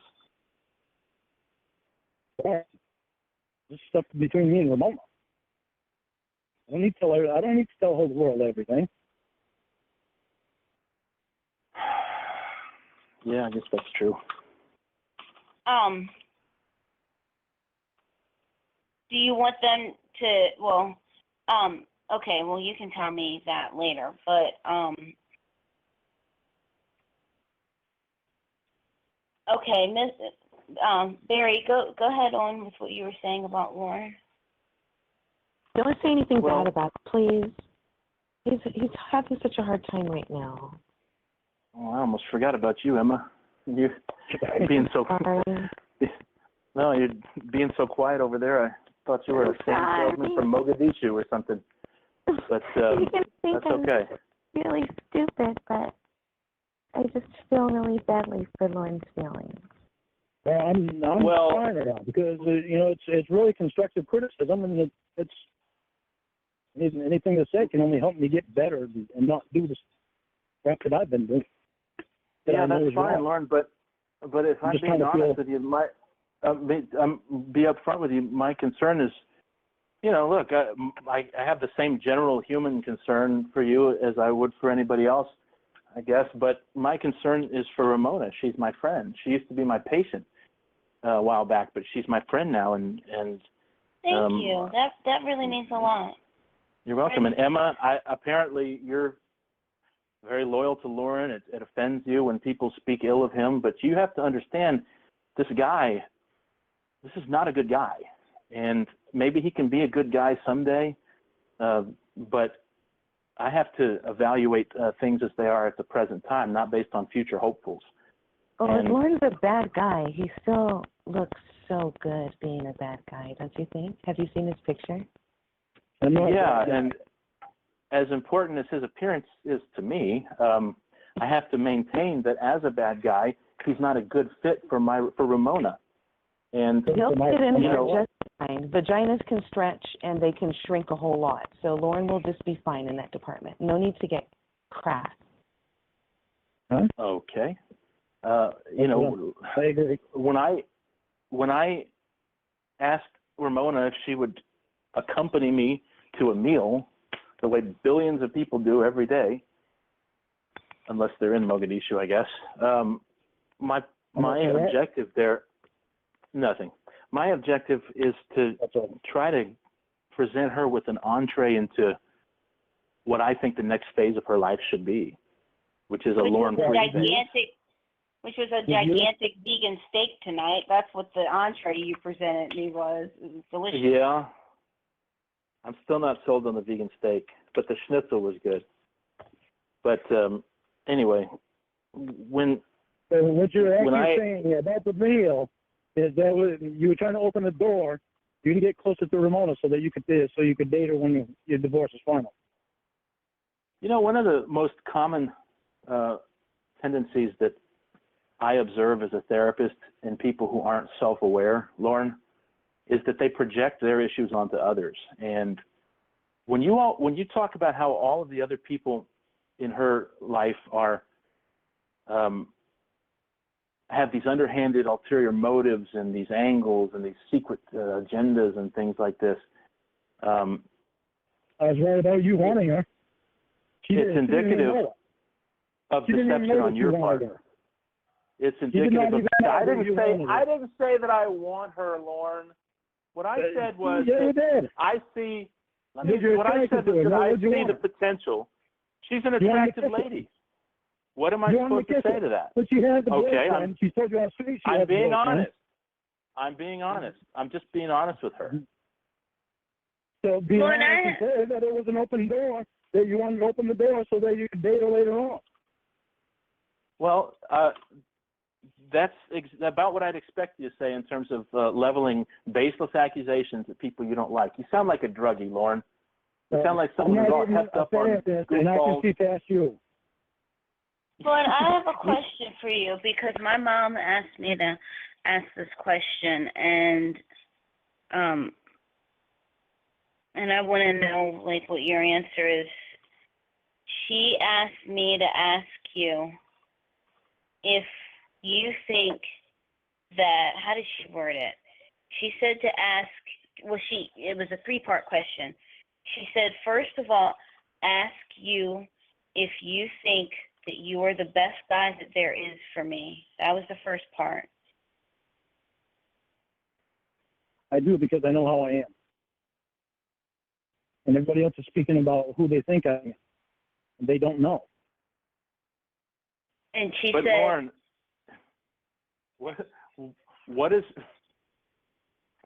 what do you think the possibility is objectively that you have the ability to evaluate yourself as you truly are? I mean, you've demonstrated a clear and consistent lack of self-awareness and an inability to properly evaluate the scope of your actions. Now, man, you know something? I'll tell you something about that vegan food. It was good, but it's not filling. I'm hungry again. I feel like ordering a pizza. Shit. Anyway, sorry. Lorne, it's like when we were talking the other night and you said that you never wanted to go to the Sting house. Remember that? I remember very well. Okay. You went to the Sting house under no compulsion from anybody. You drove there yourself. It was an entirely volitional action. It wasn't compulsory in any way. And yet, 10 years later, your defense is still that you never wanted to go to the Sting house. And what I'm telling you is that objectively, that is indicative of a lack of self-awareness in terms of there being a cognitive disconnect between how you perceive yourself and how you truly are. Because your actions indicate that you did want to go to the Sting house. I know how I truly are. You don't know how I truly are. What you're trying to do is you're trying to guess how I truly are.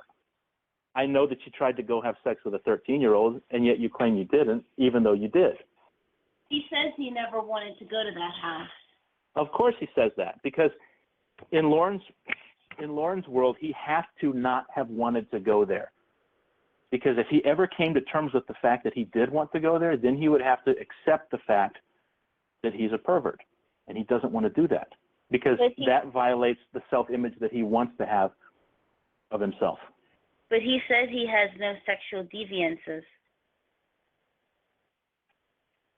Of course he says that, because for the same reason. Who wants to be a sexual deviant? I didn't know you were going to say that, Barry. How did I know you were going to say that? Lorne doesn't have anything like that. Lorne likes camel toes. That's not deviant. Lorne likes feet. A lot of people like camel toes and feet. That's true, but you'll notice that I'm not being critical of his foot fetish. You're correct, but I'm talking to Ramona. Okay, but Emma, his camel, it's like bestiality. He tried to have sex with a 13-year-old girl, Emma. Yeah, I know he did. What? Okay, so how do you defend that? You know what? You're Lorne's friend. Let's get your perspective on this. How would you defend that? How do you defend that? Can you defend it?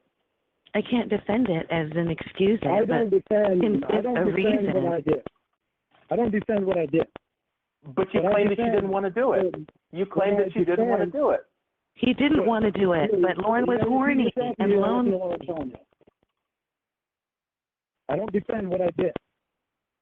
I defend what I know I did not want to do. You defend. Okay, let's. I did. That's the fact of the matter. Okay. No. Let's stay on that. I don't have to keep paying my price, the price for it my whole life, especially from somebody that does not know me. Let me tell you a story, Lorne. When I was a kid, my older brother worked in a hardware store, okay? And every year, they would have this big sale on ladders. And all the people in town would go and buy the ladders because they thought, well, hey, this is the best time to get a deal on a ladder, right? And my brother would always tell them the same thing. He would say, Latter Day Saint, the best time to get ladders.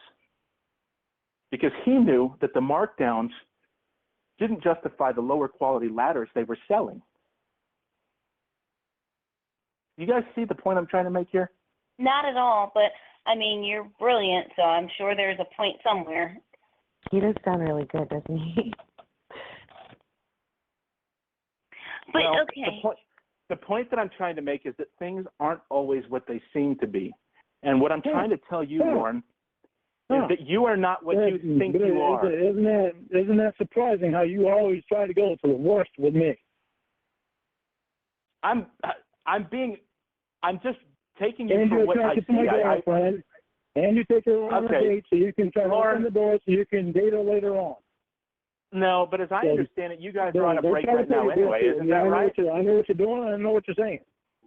Ramona said that you guys are on a break right now anyway, that you guys aren't even supposed to be quote-unquote dating. I'm not sure how it's dating if you're on the phone. What do you go to the Burger King in your town and she goes to the Burger King in her town and it's like you guys are at the same Burger King?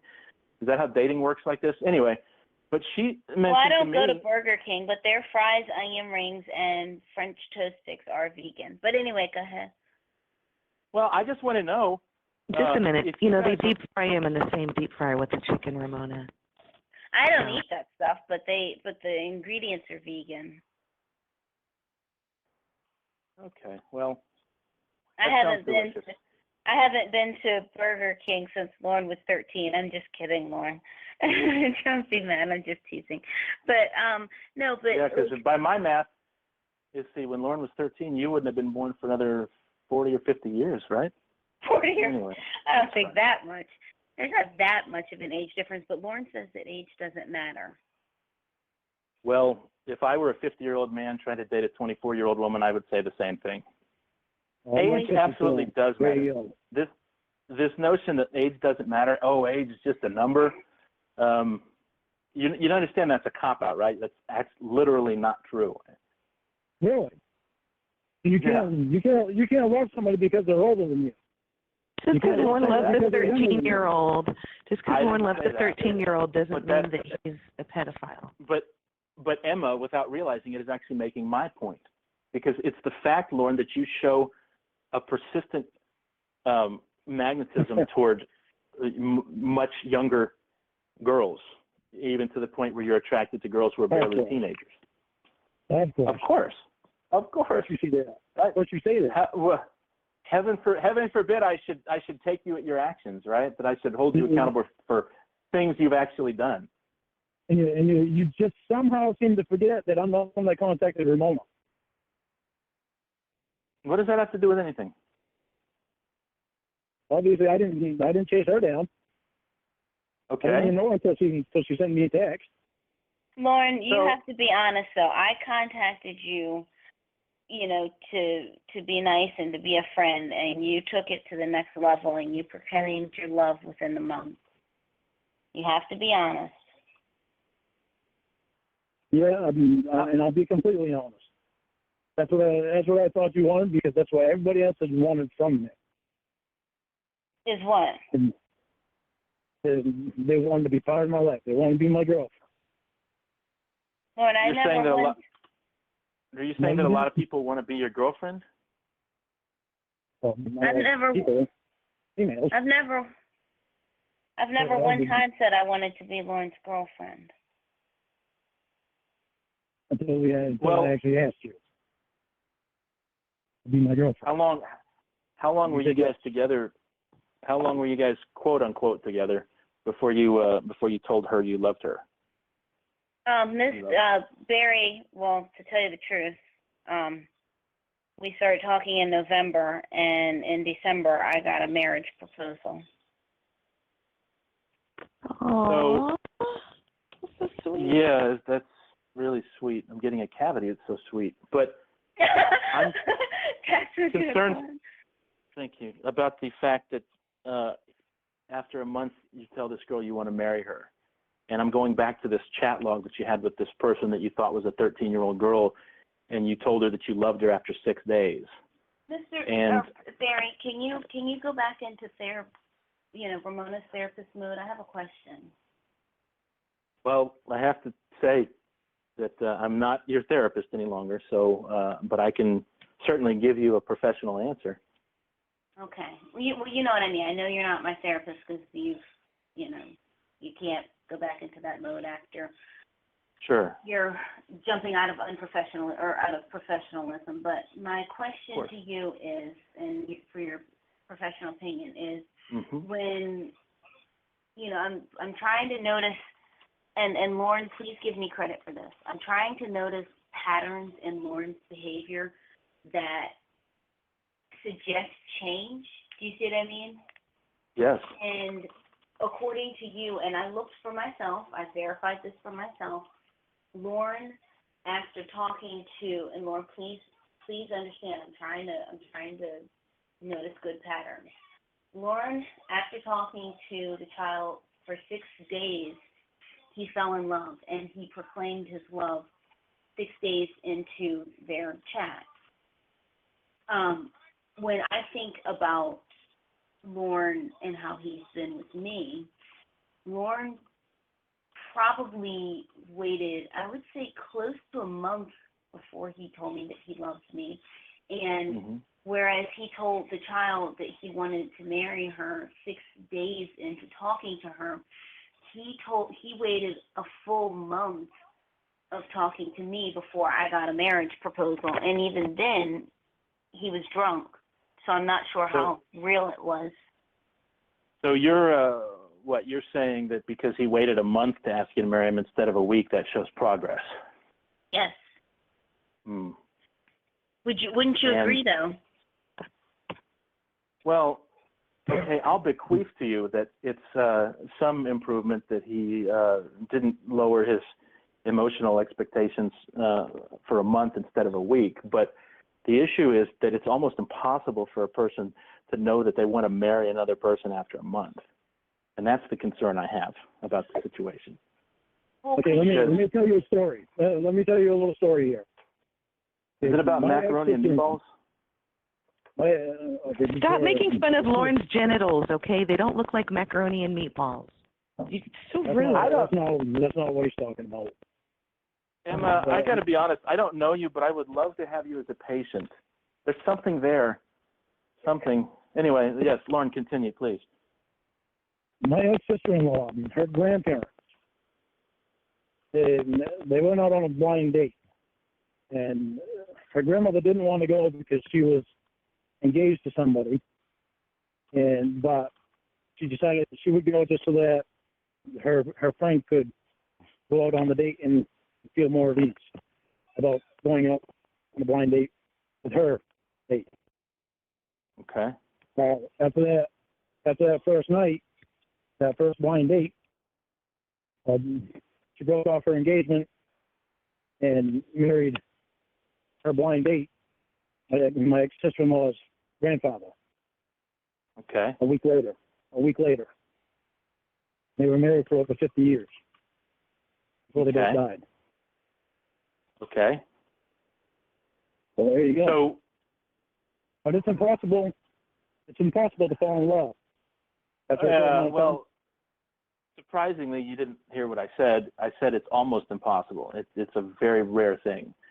And what I'm trying to tell you is that for you to go from pursuing internet jailbait to pursuing someone who's half your age and telling both of them within a week or a month that you love them and you want to marry them, that indicates a neediness that transcends the possible dynamics of any relationship at those points in time. Now, Okay? I haven't wavered at all on my love for them. You don't think that you could love someone who you haven't yet met, in a month? Like, that's not enough time? It would have to be a once in a lifetime type connection.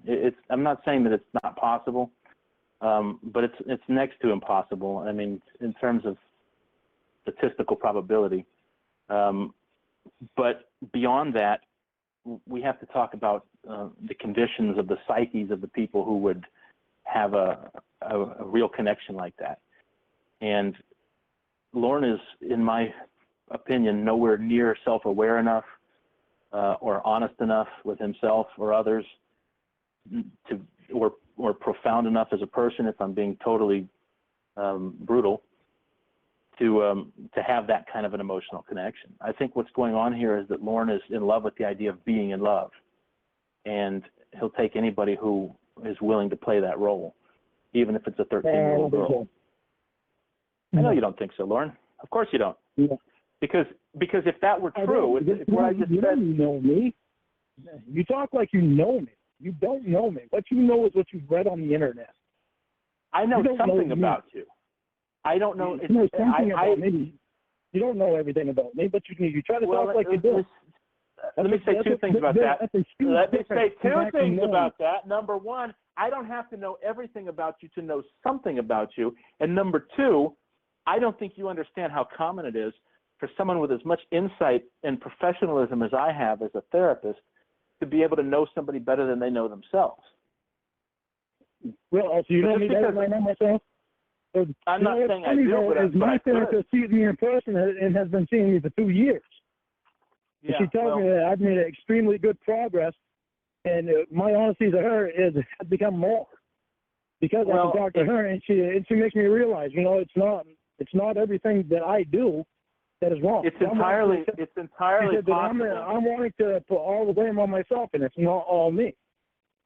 When I want to take all the blame for myself, it's entirely possible that you're better than you were 2 years ago, but that doesn't mean you're anywhere near where you need to be in order to be with a creature like Ramona. Okay? Ramona's not a creature. She's an exquisite creature.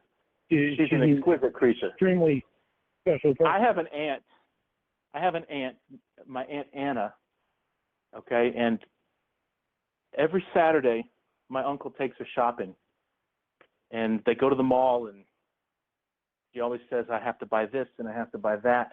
But she's so indecisive, and she just she stands around, and instead of buying the things that she needs to buy, Anna lingers for hours in these stores. She just lingers because she can't commit to buying the things that she went to buy in the first place. And does anybody see the parallel? I don't know, but when you said Anna lingers, it sounded like you said Anna. Well, never mind. Anna lingus. I don't know. I don't know what that is. But what I'm trying to say is that if you just linger in an emotional sense, instead of doing the things that you need to do to get better, you'll never get better. And the first thing that you've got to do is take full responsibility for your actions, including the actions in Bowling Green 10 years ago. And you've never done that by my measure. That's not by your measure. You don't know what to measure. Well, yeah, I measure your actions against your words. I measure the things that we know to be true about the things you've done against the things that you claim are true about yourself. And they don't add up. Let me fill you in on something. Okay? I'm filing bankruptcy. Okay. You know why I'm filing bankruptcy? Because you're bankrupt? No, because, okay, go ahead, Lorne, and tell him what you told me. Go ahead, Ramona. You can tell him. So Lorne is filing bankruptcy because this girl used him, and he had taken out a loan of, I think, $9,000, and he was supposed to give like half of it to his uncle for rent, and then he was supposed to use the other half to fix up his trailer. But this girl used him and pretended like she liked him and everything, and coerced the money out of him. And so now he's in debt, and he has to pay that back. And so he can't afford it since he lost his job. And so he's already behind in a lot of bills. A lot of things have gotten turned off and everything. Is this the Amanda James thing you were telling me about the other night? No, this is a girl named Nikki. Okay. So this is more recent. Yeah. Yeah, this is probably from what he's told me, 2 years long? Yeah. How old was Nikki? I spent 2 years trying to keep up with those bills. My credit wouldn't go bad. And so Did Nikki have a training bra? How old was she? Aren't you smart? I'm pretty smart, but I just want to know how old. I tell you, but after a dumbass remark, I'm not gonna. Oh, that's a shame. No, be nice, guys. Guys, get along. Nikki's another girl in her 20s, okay? She was legal, just like Ramona is. Okay, legal. but this is barely Lauren, legal. all of your love interests are half your age. They're all young enough to be your daughter. Don't you see are you blind to the pattern? It's right there in front of you. If I was Lauren. What's that? Nikki's the one that came up. I didn't go to Nikki. Nikki was the one that came to me. What is it? Okay, what if a 13-year-old girl approached you? Would that make it all right for you to pursue her? What is the? She's underage. Yeah, but do you see the point I'm making? If Do you see the point you I'm have, making? yeah, the point you're making is that they Ramona's approach you, Ramona is so not you claim. underage. Ramona's an adult. She can make her own decision. Oh, Lorne, you are missing my point. It's going over your head like a My point, hairpiece your would point is not. in windy weather. Yeah. I don't know what that means, but anyway, the point that I'm making is that you have an attraction. The point you're making is you're a jackass. That's probably true. It depends on who you ask. I don't think Ramona thinks I'm a jackass. My ex-wife probably does, and you probably do. If Ramona actually Because, listens to the comments that you make, she'd realize you're a jackass. Because I'm being honest. All I'm doing is taking you at Your smart-ass remarks are not being your honest. word, so to speak. You're taking Ramona off as not being honest. You're wanting to kiss her. That's being honest. That's when you should have been honest the very first time that you had a session with her and her parents. Lauren, said, when I told her, I can't take her on as a client because I'm attracted to her, and that's kind of a difference of when I told Ramona that professionalism. When I told Ramona that, in confidence, I thought. I didn't realize we had an audience at the time. But when I told her that, you didn't realize that I knew that you called me a loser too. I'm trying to let her know that she has value as a person, that she has attraction as a person, and she has all these things to offer. A loser. Well, that's a different issue. I'm trying to let her know when you you're said beneath her, because you are beneath her. My therapist's mouth dropped when she heard that. Well, maybe she hasn't been being a therapist long enough. Maybe she just needs to do her job a little bit longer. And she's in her 30s? Yeah. I always thought Lauren's therapist was in love with him. No, she's in her 30s, Emma. She's 20 years too old for Lauren. That would never work. But, good. Hey, asshole. She's married to a cop, okay? Okay. Bunch of more stupid shit. What does her husband's job have to do with anything? Why are you telling? Hey, Lauren. She's personal. She doesn't get personal with me. You know why? Because she's a professional. Yeah, Lauren, I didn't get personal with my clients or patient either. Yeah, okay, I'm not your therapist. I can call you. You know how much I know about my therapist? Or a bald my therapist's husband is a cop. Or a mama's he has boy. a small farm. Or a social leech. That's basically all I know about her. Any of the other things I want to call you, a dead drunk. I can say all these things to you because I'm not your therapist. Oh, you're a jackass. So as I've explained to you numerous times already, I know you don't seem to get it, but just because I'm a therapist doesn't mean I'm the world's therapist, and I'm sure as fuck not your therapist. Date her. And by the way, I'm not Ramona's therapist either. And from what I understand, you're not her boyfriend right now. So you guys are supposed to be on a break right now, right? We're still boyfriend and girlfriend. You guys are on a break right now, right? That's what you told me. You guys are supposed to be on a break, is that right? Lauren broke up with her, he said. Okay, Lauren broke up with her. Ramona? And I said Ramona is the only one that can save her. Ramona, I told you, I didn't tell you this before because I didn't want to make you feel uncomfortable. She wants to save her. Lauren, you can't tell me what to do. I'm not going to do it just because you tell me to do it. Shut your mouth. I'm going to talk to Ramona. No, because you don't want to hear the truth. You don't want to hear the truth. What truth? What truth are you trying to impart? Ask Ramona if her and I are broken up. Ramona, I didn't tell you this earlier because I didn't want to make you uncomfortable, but my wife left the house on Sunday, and she took my stepson with her. And I'm telling you that because I want to know if you let me make you dinner on Friday. Oh, What? my Lord. Well, I have my surgery on Thursday. Well, tomorrow. The day after tomorrow. Let's see how I feel. I come to the house and pick you up. You don't have to, do anything. All you got to do is be you. You have to wheel me around. That's fine. Give me a chance to smell your hair.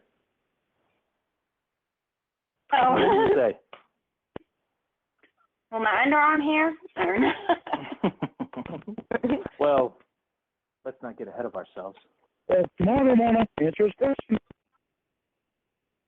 Wait, what am I being yelled at about? Your answer to this Could be question. any. It could be. You probably breathe too loud. Who Your knows what you're being answer yelled to at this for this question time? is a complete answer to me and you. Yeah. In case you didn't know how to answer a question, Lauren's here to give you an instructional. You get it now? I asked it. Now you have to answer. Lauren, you want to try to explain it to her a little more slowly? Got some hand puppets or something?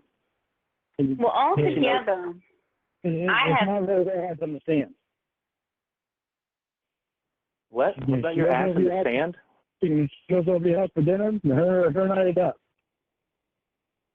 What if he doesn't try to kiss her, Lauren? It doesn't matter. Are you trying to kiss her and make love to her, Mr. Berries? Try to do something if he wants to stick his nose in her hair. I want to make her dinner. Hair? I want to make her dinner. Somehow that turned into a Skinamax movie. I don't know how that works. You realize that if she has to go... His wife left his house. Took his stepson. Yeah, that's he right. just asked Ramona over to dinner. That's a date. Yes, I did. It's a dinner. She's going to have water, and she's going to have to go pee, and somebody's going to have to help her on and off the toilet and help her with their pants. Maybe she should bring a shower. Emma, have you ever been in therapy, Emma? Never mind. You know, that's neither. He's not that stupid. He's already got that planned out in his mind. I'm offering to make her dinner because she's going to be on her backside, coming out of surgery. She's going to be sore. She's going to be tired.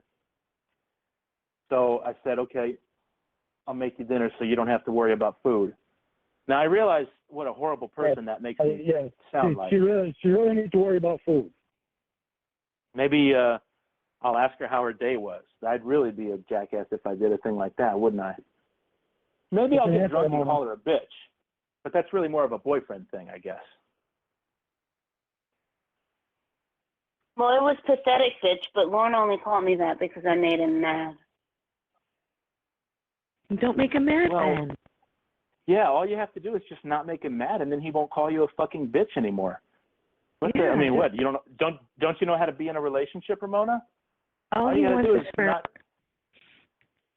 is for her to text him all day. That's not a lot to ask. Yeah, part of the reason that Lorne is so attracted to children and young girls is because he wants to be able to control them. You'd like to see that, wouldn't you? I'm sure you probably already do. Who do you think would win a fight between Barry and Lorne, Ramona? I'm just glad Lorne doesn't have my phone number, so he can't send a picture of his asshole to me, because apparently that's what he does. That's his thing. He didn't send me his asshole, but he sent me his penis. Well, give it time. Maybe he'll just call you a fucking bitch instead the next time he's pissed off at you. Sherry, I don't fucking respond to anything you say because what you say is not important to me. That's fine. As long as it's important to Ramona, I can live with that. Ramona, what do you say about Friday? I have to say something that goes to Lauren's credit, and this has never been brought up. Hang on a second. Let me take a drink of water, even though I'm not supposed to be, because I'm supposed to be an hour and a half into my fast, but fuck it, I'm thirsty. You're going to vomit as soon as they shove that tube down your throat.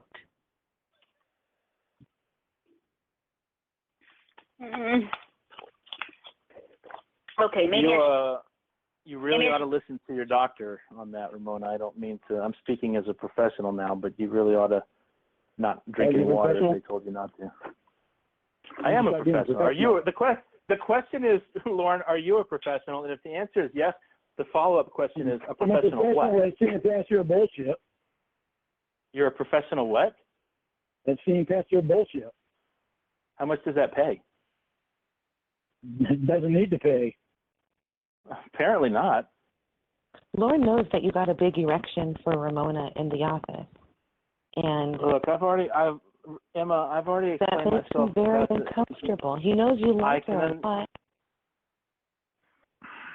my feelings for Ramona are complicated, and frankly, nobody's business but mine and Ramona's if she's willing to. And mine, they're primal. She told me all about it. Okay, too. they're not. So now, I don't see how that's. I don't see how my feelings are Lauren's business. I certainly don't see how they're your business, Emma. Because your feelings for my girlfriend are my business. And why is that? I thought she wasn't your girlfriend anymore. Aren't you guys supposed to be taking a break? Well, that's Ramona. What's your name, Ramona? Broke up with me. Ramona, how would you like to? Lauren broke up with me. I don't know if you knew this. Well, If Lauren broke up with you, I want to know. I want to know why he and his lackey Emma are even on the phone with us anymore. because I want Lauren to love me now. I'm next. I'm in love. I don't love anybody but Ramona. Ramona doesn't love you. She already told you. She doesn't even like you. She doesn't even want to look at your butthole anymore. I look at it every day. Lauren, this is the perfect opportunity. She has a handsome young boyfriend. He's much better and hotter and richer than you. And I'm not her boyfriend yet. Let's not get ahead of ourselves. And I'm available, and you're available, and I want you, Lauren. You are. You're not with Ramona. She's going to go suck the therapist's penis on Friday. Okay, that's not certain. That's not a thing that we shouldn't probably look at it. Ramona, aren't you? I mean, come on, from what you said about What was that noise? Did one of you guys just get a message?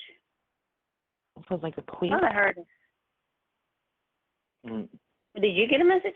I don't know. One of you guys might have gotten a message. I don't know what your answer is. My answer about what? Going over to his house for dinner. I'm very much appreciated. I'm very flattered, and I think it sounds awesome and a lot of fun. But I am just like, I have no clue how I'm going to feel on Friday. Okay. You know what? Let's table it. Are you and I still boyfriend and girlfriend? I'm not breaking up with you. You broke up with me. I'm not breaking up with You did, Lauren, and you called me to announce it. That means that you want me now. Lauren, are you upset about everything. Lauren, are you into Emma? Ramona usually calls me and talks to me through me being upset. Yeah, but I have. Lauren, are you in love with Emma, Lauren? No, I'm not with Emma. He asked to see my titties and my pussy. Well, Ramona was his girlfriend. Of course he's in love with me. I have. Wait a minute. You're the one. in love with you. Hold on a second. Hold the fucking phone. You're the one he asked to see your vagina? Yeah, he said, send me a video of your pussy. I want to see your tits too. And I. Lauren, what the fuck, man? And I would have. I will now. I'll text them to you right now, please. I was drunk. I don't get drunk anymore. No, I don't want you to. It's been 3 weeks, Ramona. And I don't even have a inkling for a little bit of beer. Ramona, look, man. We're not talking about beer. We're talking about my beautiful vagina. Ramona, did you know that I was drunk? Yes, Ramona, did you know that Emma is the one that he asked for the pictures? Did you know that this is the girl? You had to have known. I knew. Okay. Does it make you feel comfortable? Does it make you feel good to be in this situation? Lauren said he was drunk, so what could I do? Well, that's a and it was her fault he was drunk. It was her fault he was drunk. Because it wasn't her fault. My fault. You told me it was her fault. About things and I got drunk. Lauren had thought that. Well, let me tell you what happened. Lauren. Wait, hold on. Ramona caused Lauren to get drunk, and Lauren asked questions of impropriety to Emma because he was drunk, which is Ramona's fault. So Ramona, it sounds like you owe Emma an apology. Does that sound about right, Lauren? No, he doesn't owe anybody an apology. And Lauren told Emma that I owes somebody an apology here, okay? Now, it's either the guy who got drunk and got inappropriate. I gave them both an apology. And I gave them both an apology for it already. And Lauren had told Emma that I was a fucking bitch because Lauren had told Emma that I was a fucking bitch. And then he I remember. got drunk and he denied it. Well, he's called me a fucking bitch to me. He said that to me. I know. He told her that because he's a good boyfriend. He's not you know, I just want to make you dinner. He's No, a that's good not- friend. that's- He's never called me a fucking bitch. Right? Yeah. Ramona? Why? Why? Because when I found out what you were doing, I What was found I out you doing? wanted my friendship so you could put things on the internet about me. Well, yeah. I wanted everybody to know Lauren. who you really were. That wasn't being a good friend. That was. But I love you, Lauren. Certainly not looking out for me. I love you, Lauren. I can make you happier than anyone ever No. could. No, you can't. Ramona is the only one that's ever made me happy. Listen to how happy you are right now, Lauren. Jiminy Cricket. The only I gotta reason say, I'm not happy man. right now is because we got Ramona's quote-unquote therapist. It's her boyfriend. Okay. No, I'm not her boyfriend. I'm not her therapist. Doing what he intentionally tried to do, which I'm is open the tired fucking of door so those he could words. date her. I am tired of those words tainting this discussion. Stop it. I'm not her boyfriend, and I'm not her therapist, Lauren. I'm her friend. And I'm trying to be a Before good friend you to were her. her friend, you were her therapist, or you were supposed to be her therapist, and you got personal. That's correct. with her. And I didn't get personal with her. I didn't get personal with her. I didn't violate the patient practitioner you did. relationship. In what way? In what way? First of all, you Well, don't get personal with your clients. In what You way don't did I get get personal personal with with the her, client. Lauren?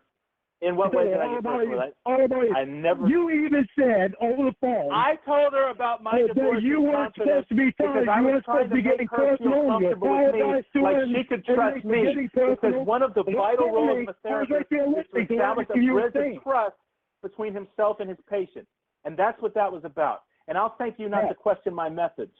What's your professional background? I don't have to question your methods. You don't have any methods. I have. They work, didn't they? Ramona's getting You better, and I'm trying to no help her get dignity even in your better. profession. Better all the time. You have no dignity in your profession at all. Here's the rhythm method. I mean, this is coming from somebody who's only been on the receiving end of therapy. That makes you the crazy one, the sick one, and you're evaluating me. I've been on the receiving end of therapy, and I can see what you're doing wrong. You'd be on the receiving end of something else if you were here in person. Well, You'd be what are you wishing going for to do? therapy. What are you going to do? I'm not going to do anything. You're 1,000 miles away. You think you scare me, little boy? Come see me. Come see me. We'll see who's scared. That won't be me. My office door is open. Ramona, who's stronger, Lauren or the therapist? Who has bigger muscles? I don't want to say. It's Lauren, right? No. It's Lauren. It's I Lauren. don't want to say. Don't make me say. Don't make me answer that. Come on, think of them both standing next to each other naked. Who has bigger muscles? Don't make me answer. Well, But I don't have to answer, do I? It's irrelevant. It's immaterial. Yeah. Lauren's not going to do anything. It's not the size of muscles that does anything anyway. I'm not a 13-year-old girl. Lauren's not going to do anything to me. You sure act like a 13-year-old girl. Well, you would know. You're the expert on how they act. Aren't you funny, Fig? Send me some pictures of your penis. I'm a 13-year-old girl, right? Isn't that how you roll? You wait until they're in their 20s before you wait until they're in their 20s before you send the asshole pictures, right? The penis ones, that's just to make them comfortable with it, right? And the asshole stuff is a little more exotic. Yeah, I like to hear your voice as you. You're Stop calling. gay men. Don't say that word, Lauren. That's so fucking terrible. Jesus. Why are you obsessed with it? You know what's funny? Here's what's funny. The other night, he kept saying that I was being disingenuous and that the doctor is disingenuous and that all Ramona's friends are dishonest and duplicitous and underhanded, when all any of us have ever done is be candid about our intentions and our feelings for Ramona. And Lorne is the only one who's really been dishonest in this whole situation. So tonight, in other words, he keeps accusing me of being what he is. And tonight, he keeps accusing me of being a faggot. I find it hard to believe that Lauren said duplicitous, but anyway,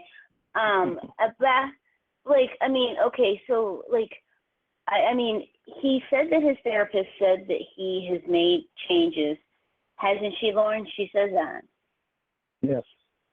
Hello. Now, good. That's good to hear. But, okay, so, like, I know all this started with my mom's question. So she asked me to ask you if you felt that you're the best person for me. That was part one of her 3-part question. And then she had something that she wanted me to ask you if you said no. But since you said yes, what she wanted me to ask you is why. You say yes, you're the best person for me. Why she wants me to ask. Why are you the best person for Ramona, Lorne? Why are you the best person for Ramona? That's the question. Why are you the best person for Ramona? Because I know how much I can love you and how much I can love you right. I just don't need all kinds of people trying to hit on my girlfriend and then trying to take her out to dinner and then trying to guess. But if somebody objectively better than her can love her as much as you can, on the love issue, doesn't it? Then it's just back to who the better person is. It's a constant threat. You see what I'm saying, though? I mean, I can't see how any man who's sighted and has half a brain wouldn't love a person like Ramona. So saying that you can love an eminently lovable woman as wonderful and exquisite as she is, that's no great shakes. That's not like it's some kind of accomplishment. It's not like you're offering Ramona something that nobody else can give her in that regard.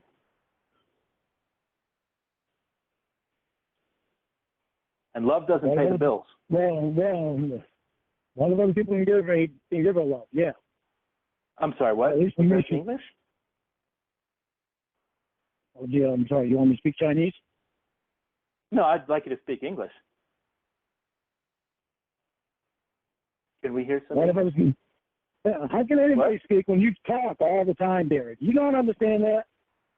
Well, it's 5 seconds of silence while we were waiting for you to talk. What are you talking about? Have the floor. Just make it English, please. The King's English, mate. On the floor and you keep running your mouth. Say what you got to say. Why do you think I've been quiet? As quiet as I have all night? Because you keep yakking your fucking jaws. What? Sound like you got a dick in your mouth. Are you picturing it? Is it a big day or not? Lorne is homophobic. Is it a big dick? Is it a big dick or is it your dick, Lorne? Lorne is proudly homophobic, so he won't be having any penis in his mouth. No shit.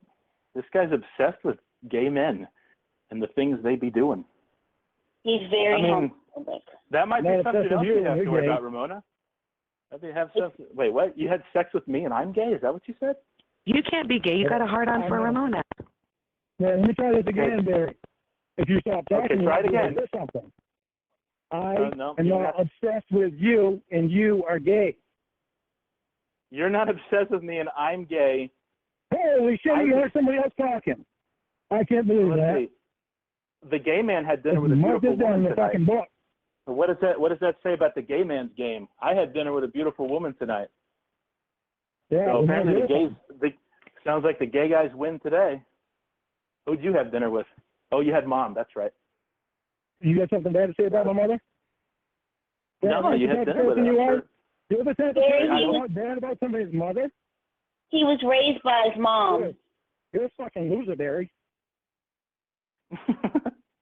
You're a fucking loser. You're like the biggest loser in the fucking world when you talk about other people's moms. That's how he was raised by his mom. Lorne, you said you had dinner with your mother earlier.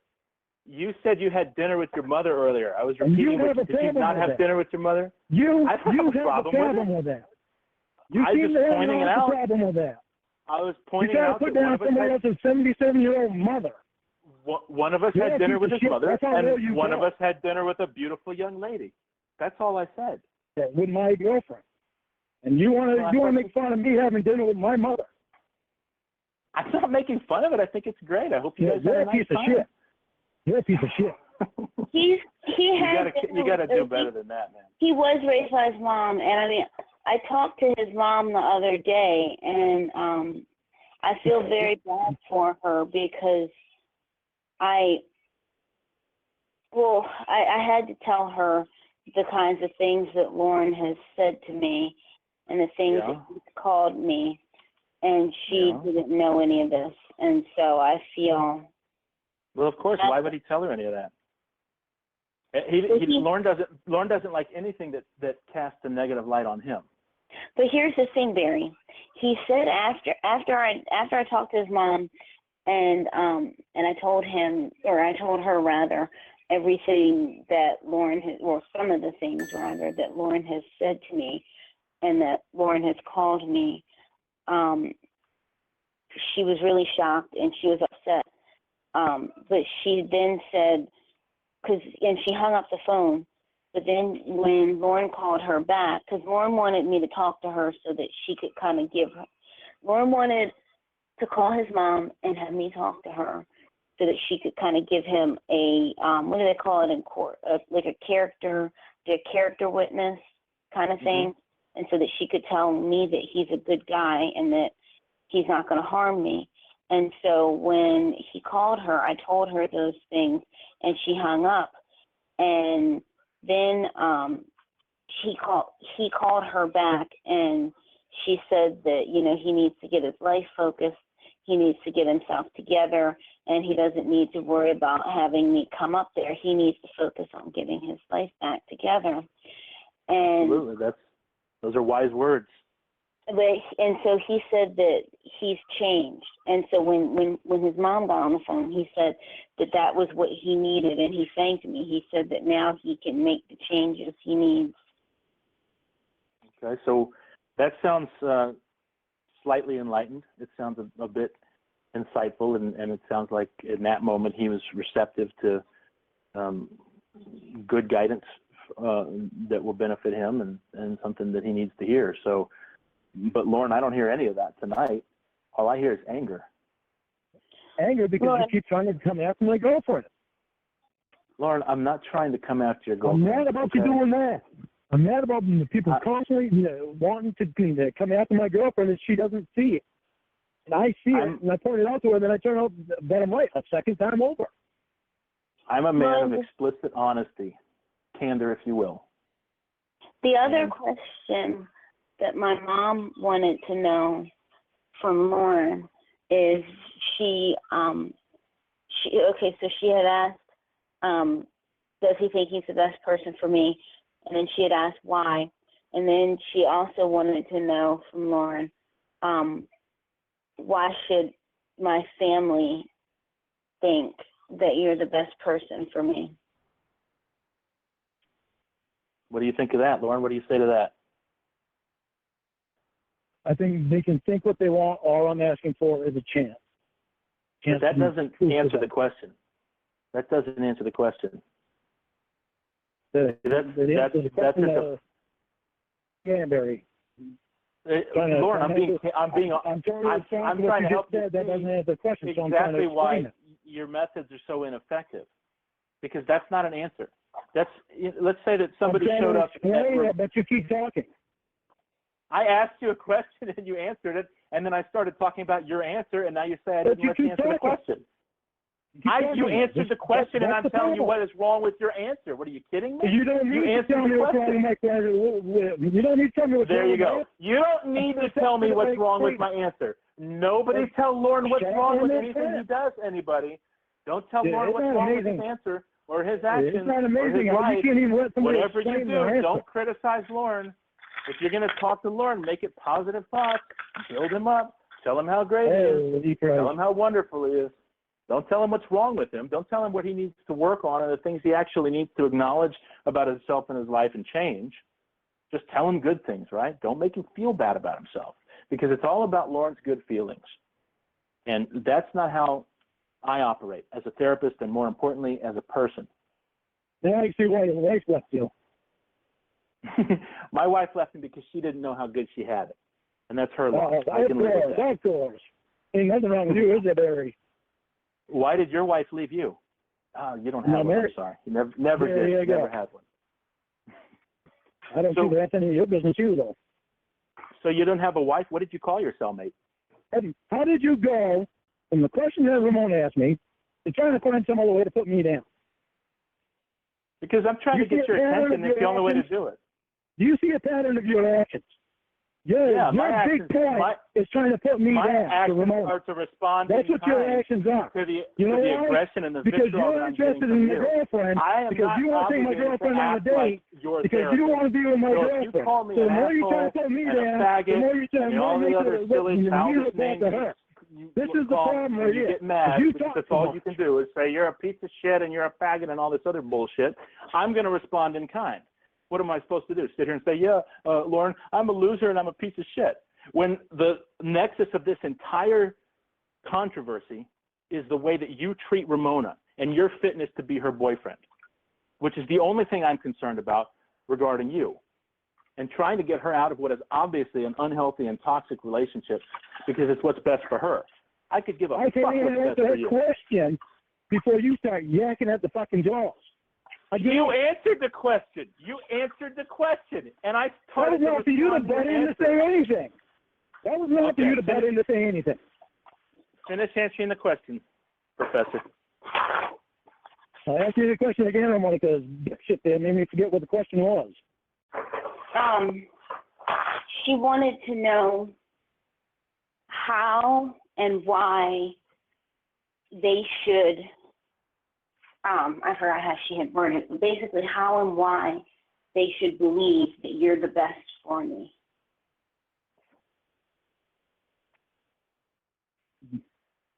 Because I love you and I want to prove it to you, and I want to treat you the best that I can possibly treat you, and I want to change in every way to treat you the best that I can possibly treat you.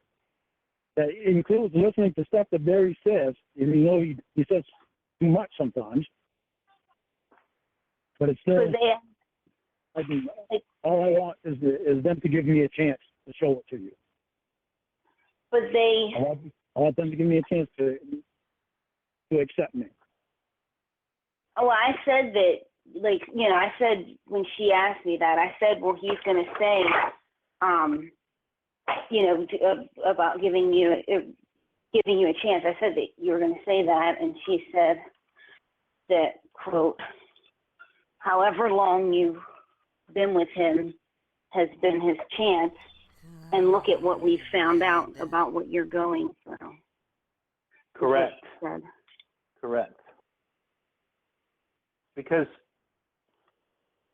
if you do something that you shouldn't do and you hurt her and you treat her badly, and you say, well, I want another chance, right? Or I want 2 chances, or I want 3 chances.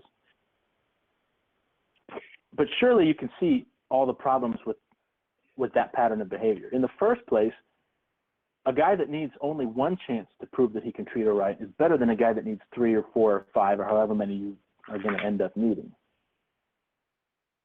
And the fallacy with your reasoning, Lauren, is that her parents have already gotten a taste of what you can do at your worst. And it is at our worst that we're judged. Anybody can say, I love you. Oh, you're so beautiful. I want to romance with you. I'll die for you. I'll stand in front of a train for you. You have stars in your eyes and all that kind of stuff. That stuff is easy. Okay, but it's the way that you treat a person when you're under pressure, or when you've had a bad day, or when you're upset about something. And those are relatively minor obstacles compared to some of the obstacles that couples face. And if you can't even perform the way that you should in those kinds of situations, how on earth is anybody supposed to say, yeah, let's give this guy a shot to have her in person? You can't go 2 weeks without having drinks and calling her names and hitting on other women. And I don't even know if your friend Emma is still here. Emma, are you still here? Yeah. Okay, so maybe some of this will help you too. Because frankly, I think both of you guys would be better off without this toxic person tainting your lives. Both of who? Because of Lorne. No, you said both of who? Both me and Emma? Yeah. You know the funny thing my therapist said? No. We've got to prove we're adults now. Just waiting for Barry to talk. I knew he wants to say something. Barry can talk. Yeah. He has a really sexy voice. My therapist said that I am a good person and that I can be good to him, to Ramona. No, you said you can be good to me. No, you said you can be good to me. In your subconscious. Emma, center yourself, Emma. Emma, center yourself. It's clear that you have feelings for Lorne. Maybe the two of you should be together. Yeah, Lauren, what do you think? Hey, Barry. That's a good one. I'll show you my literal asshole. No, thank you. Well, it seems you have the same hobbies. We do. We like That's to drink, smoke. I have a hairy chest. Lauren has a hairy chest. Well, that is probably more information than I require at this time. But I want to know too. Yeah, well, you love that's it. true. No, I'm pretty sure that he's not attracted to girls that have hair anywhere on their bodies. But that's... He likes bald women? Smart one, Barry. Thank you. You like that one, huh? You can use that one if you want. No, I didn't like that one. It just shows your mentality. What, to call a spade, call an ace an ace? That's your piece of shit. Because I'm telling the truth? I can see how you would think that a person who tells the truth is a piece of shit. Because you don't tell the truth, and you don't think you're a piece of shit. Yeah, that's what you are. You're one of them talkers that just can't shut the hell up. Yeah, you're right. You know, we're on the phone. No. You're right, Lauren. We're on the phone. Let's try sign language. You like your own voice. You definitely like your own voice. We'll pantomime our thoughts for a while. That should go over really well on this telephone call. Listen, Ramona, I've made my feelings and concerns as clear as I can, and the ball's in your court. I tell you what, you don't have to decide about Friday tonight. You got the surgery. You should be thinking about that. So why don't we just say that tomorrow after the surgery, we'll talk about Friday. Yeah, I mean, we can talk, because, like, I have no clue how I'm going to feel. And so, I have think about it. It's no big deal. I just make you some risotto, and I've got some wine in the wine cellar, and well, I don't drink, but I can watch you drink wine. Okay, you can watch me drink wine, and if it gets too late, you can sleep on the couch or something. No big thing. I can sit in your bed and you can sleep on the couch. Well, maybe we'll work on the sleeping arrangements later. But anyway, I'm going to go. I'm going to let you guys talk. Ramona, I'll see you at the hospital tomorrow, okay? Okay. Get some rest. Lauren, always a pleasure. Yeah, bite me. I'm not into that, Lauren. I'm not into that, Lauren. It wasn't all bite me, not an offer. You notice I didn't tell you to bite me because I don't want you to. But anyway, that's what we call projection, so I'll leave you to that. Emma? You know how I stopped talking so you would? What's that? You notice how I stopped talking so you would? You stopped talking because you ran out of words. Well, I stopped talking because I'm tired of hearing your voice. Lauren is scared of you. You stopped talking because you're tired of hearing my voice? Yeah, so if I don't talk, you wind up shutting up. That's entirely untrue. Well, it is. But anyway. For the most part, it's true. Then you wind up only talking to yourself. So you can hear yourself talk. I end up talking to your ex-girlfriend, Ramona, and that's what really bothers you. She's not my ex-girlfriend. She's my girlfriend.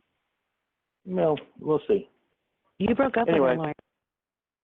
No, I didn't. Emma, it was interesting meeting you, and best of luck with the chest hair. I don't have any on my chest, but if you have hair on your chest, maybe we could put it on mine. Well, we can't. But anyway, good night to you all. Lauren, stay away from the beer, man. And Ramona, I'll see you tomorrow, okay? All right, good night. Thank you so much for dinner. I really had a good time, and it was really delicious. I had a good time, too. Looking forward to doing it again. Thank you. See you guys later. Good night. Good night. Bye. Lorne, I'm here. what's going on? I want an answer. About what? Are you going to go to his house for dinner? Well, you're asking me to predict something I can't predict. I am asking you to tell me. I don't know because I don't know how I'm going to I feel. want an answer. I want an answer. I don't know. You're asking. I'm having surgery in a couple of hours. Listen, you and I have been together for 9 months. This guy has expressed to you how he feels about you, what he wants, which is what I've told you from the beginning. He asked you for dinner over to his house. That's a date. You tell me right now, am I wrong about you? Or are you going to his house for dinner? Are you going to cheat on me and go to his house for dinner? How is that cheating? The guy wants to cook. That is cheating. That's a date. That is a date. And if it happens, I will never, ever talk to you again. Ever. Literally fucking ever. Because this bullshit tonight, you go on this fucking date with him tonight, was nothing but a crock of shit. I'm tired of this fucking bullshit. This is what brings on the problem of me getting pissed off. Because you can't keep them fucking guys away from you. You can't say no when you have a boyfriend. This is what brings on the problem, Ramona. It's not me bringing on the problem. It's you not being able to say no to guys. He asked you for dinner over his house on Friday. Are you going to go? Lord, I don't know how I'm going to feel tomorrow. He asked you for dinner at his house on Friday. Are you going to go? How many times do I have to tell you I don't know? That's not the right answer for me. Lord, I don't know. I don't feel. I don't know. To me, I don't know. It just means yes, and I'm thinking about cheating on my boyfriend and going to dinner. Lord, I don't know how I'm going to feel on Friday. All right, let's say you feel really good. Are you going to go to dinner to his house? I don't predict that I'm going to feel really good after having surgery. Do you have even a thought in your head of going to his house for dinner or a date? First of all, it wouldn't be a date. Second of all, he's really nice, and It's a date. He asked you for a date. He did not call it a date. Put the words around. Whatever it is, he asked you for dinner at his house. His wife's not going to be there. She took the stepson. He asked you for dinner at his house. This makes time number 2. It would just be us going to the doctor's house. Dinner. It is not just a fucking dinner, Ramona. It's a fucking date. Don't try to put in any other words. That's what it is. When you have a boyfriend, you don't go on fucking dinner with another guy. How hard is that to fucking understand? Where is your respect for me? It's not a date. Are you even contemplating going to his house for dinner? Lord, first of all, it's not a date. Second of all, I'm having surgery tomorrow. They said that the anesthesia is going to be staying in my system for 24 hours. I don't know how I'm going to feel on Sunday, let alone how I'm going to feel tomorrow night or Friday night. I want an answer. I don't know how I'm going to feel. So if you feel good, you're going to go to his house for dinner? Well, I don't see why I would feel good less than 24 hours after having surgery. Just for the fact of the matter that you might feel good. If you feel good, are you going to go to his house for dinner? I can't imagine feeling good after surgery. Stop going around my question. Because this is something that Allie was talking about before. I'm not going to... You're not showing any respect for me when you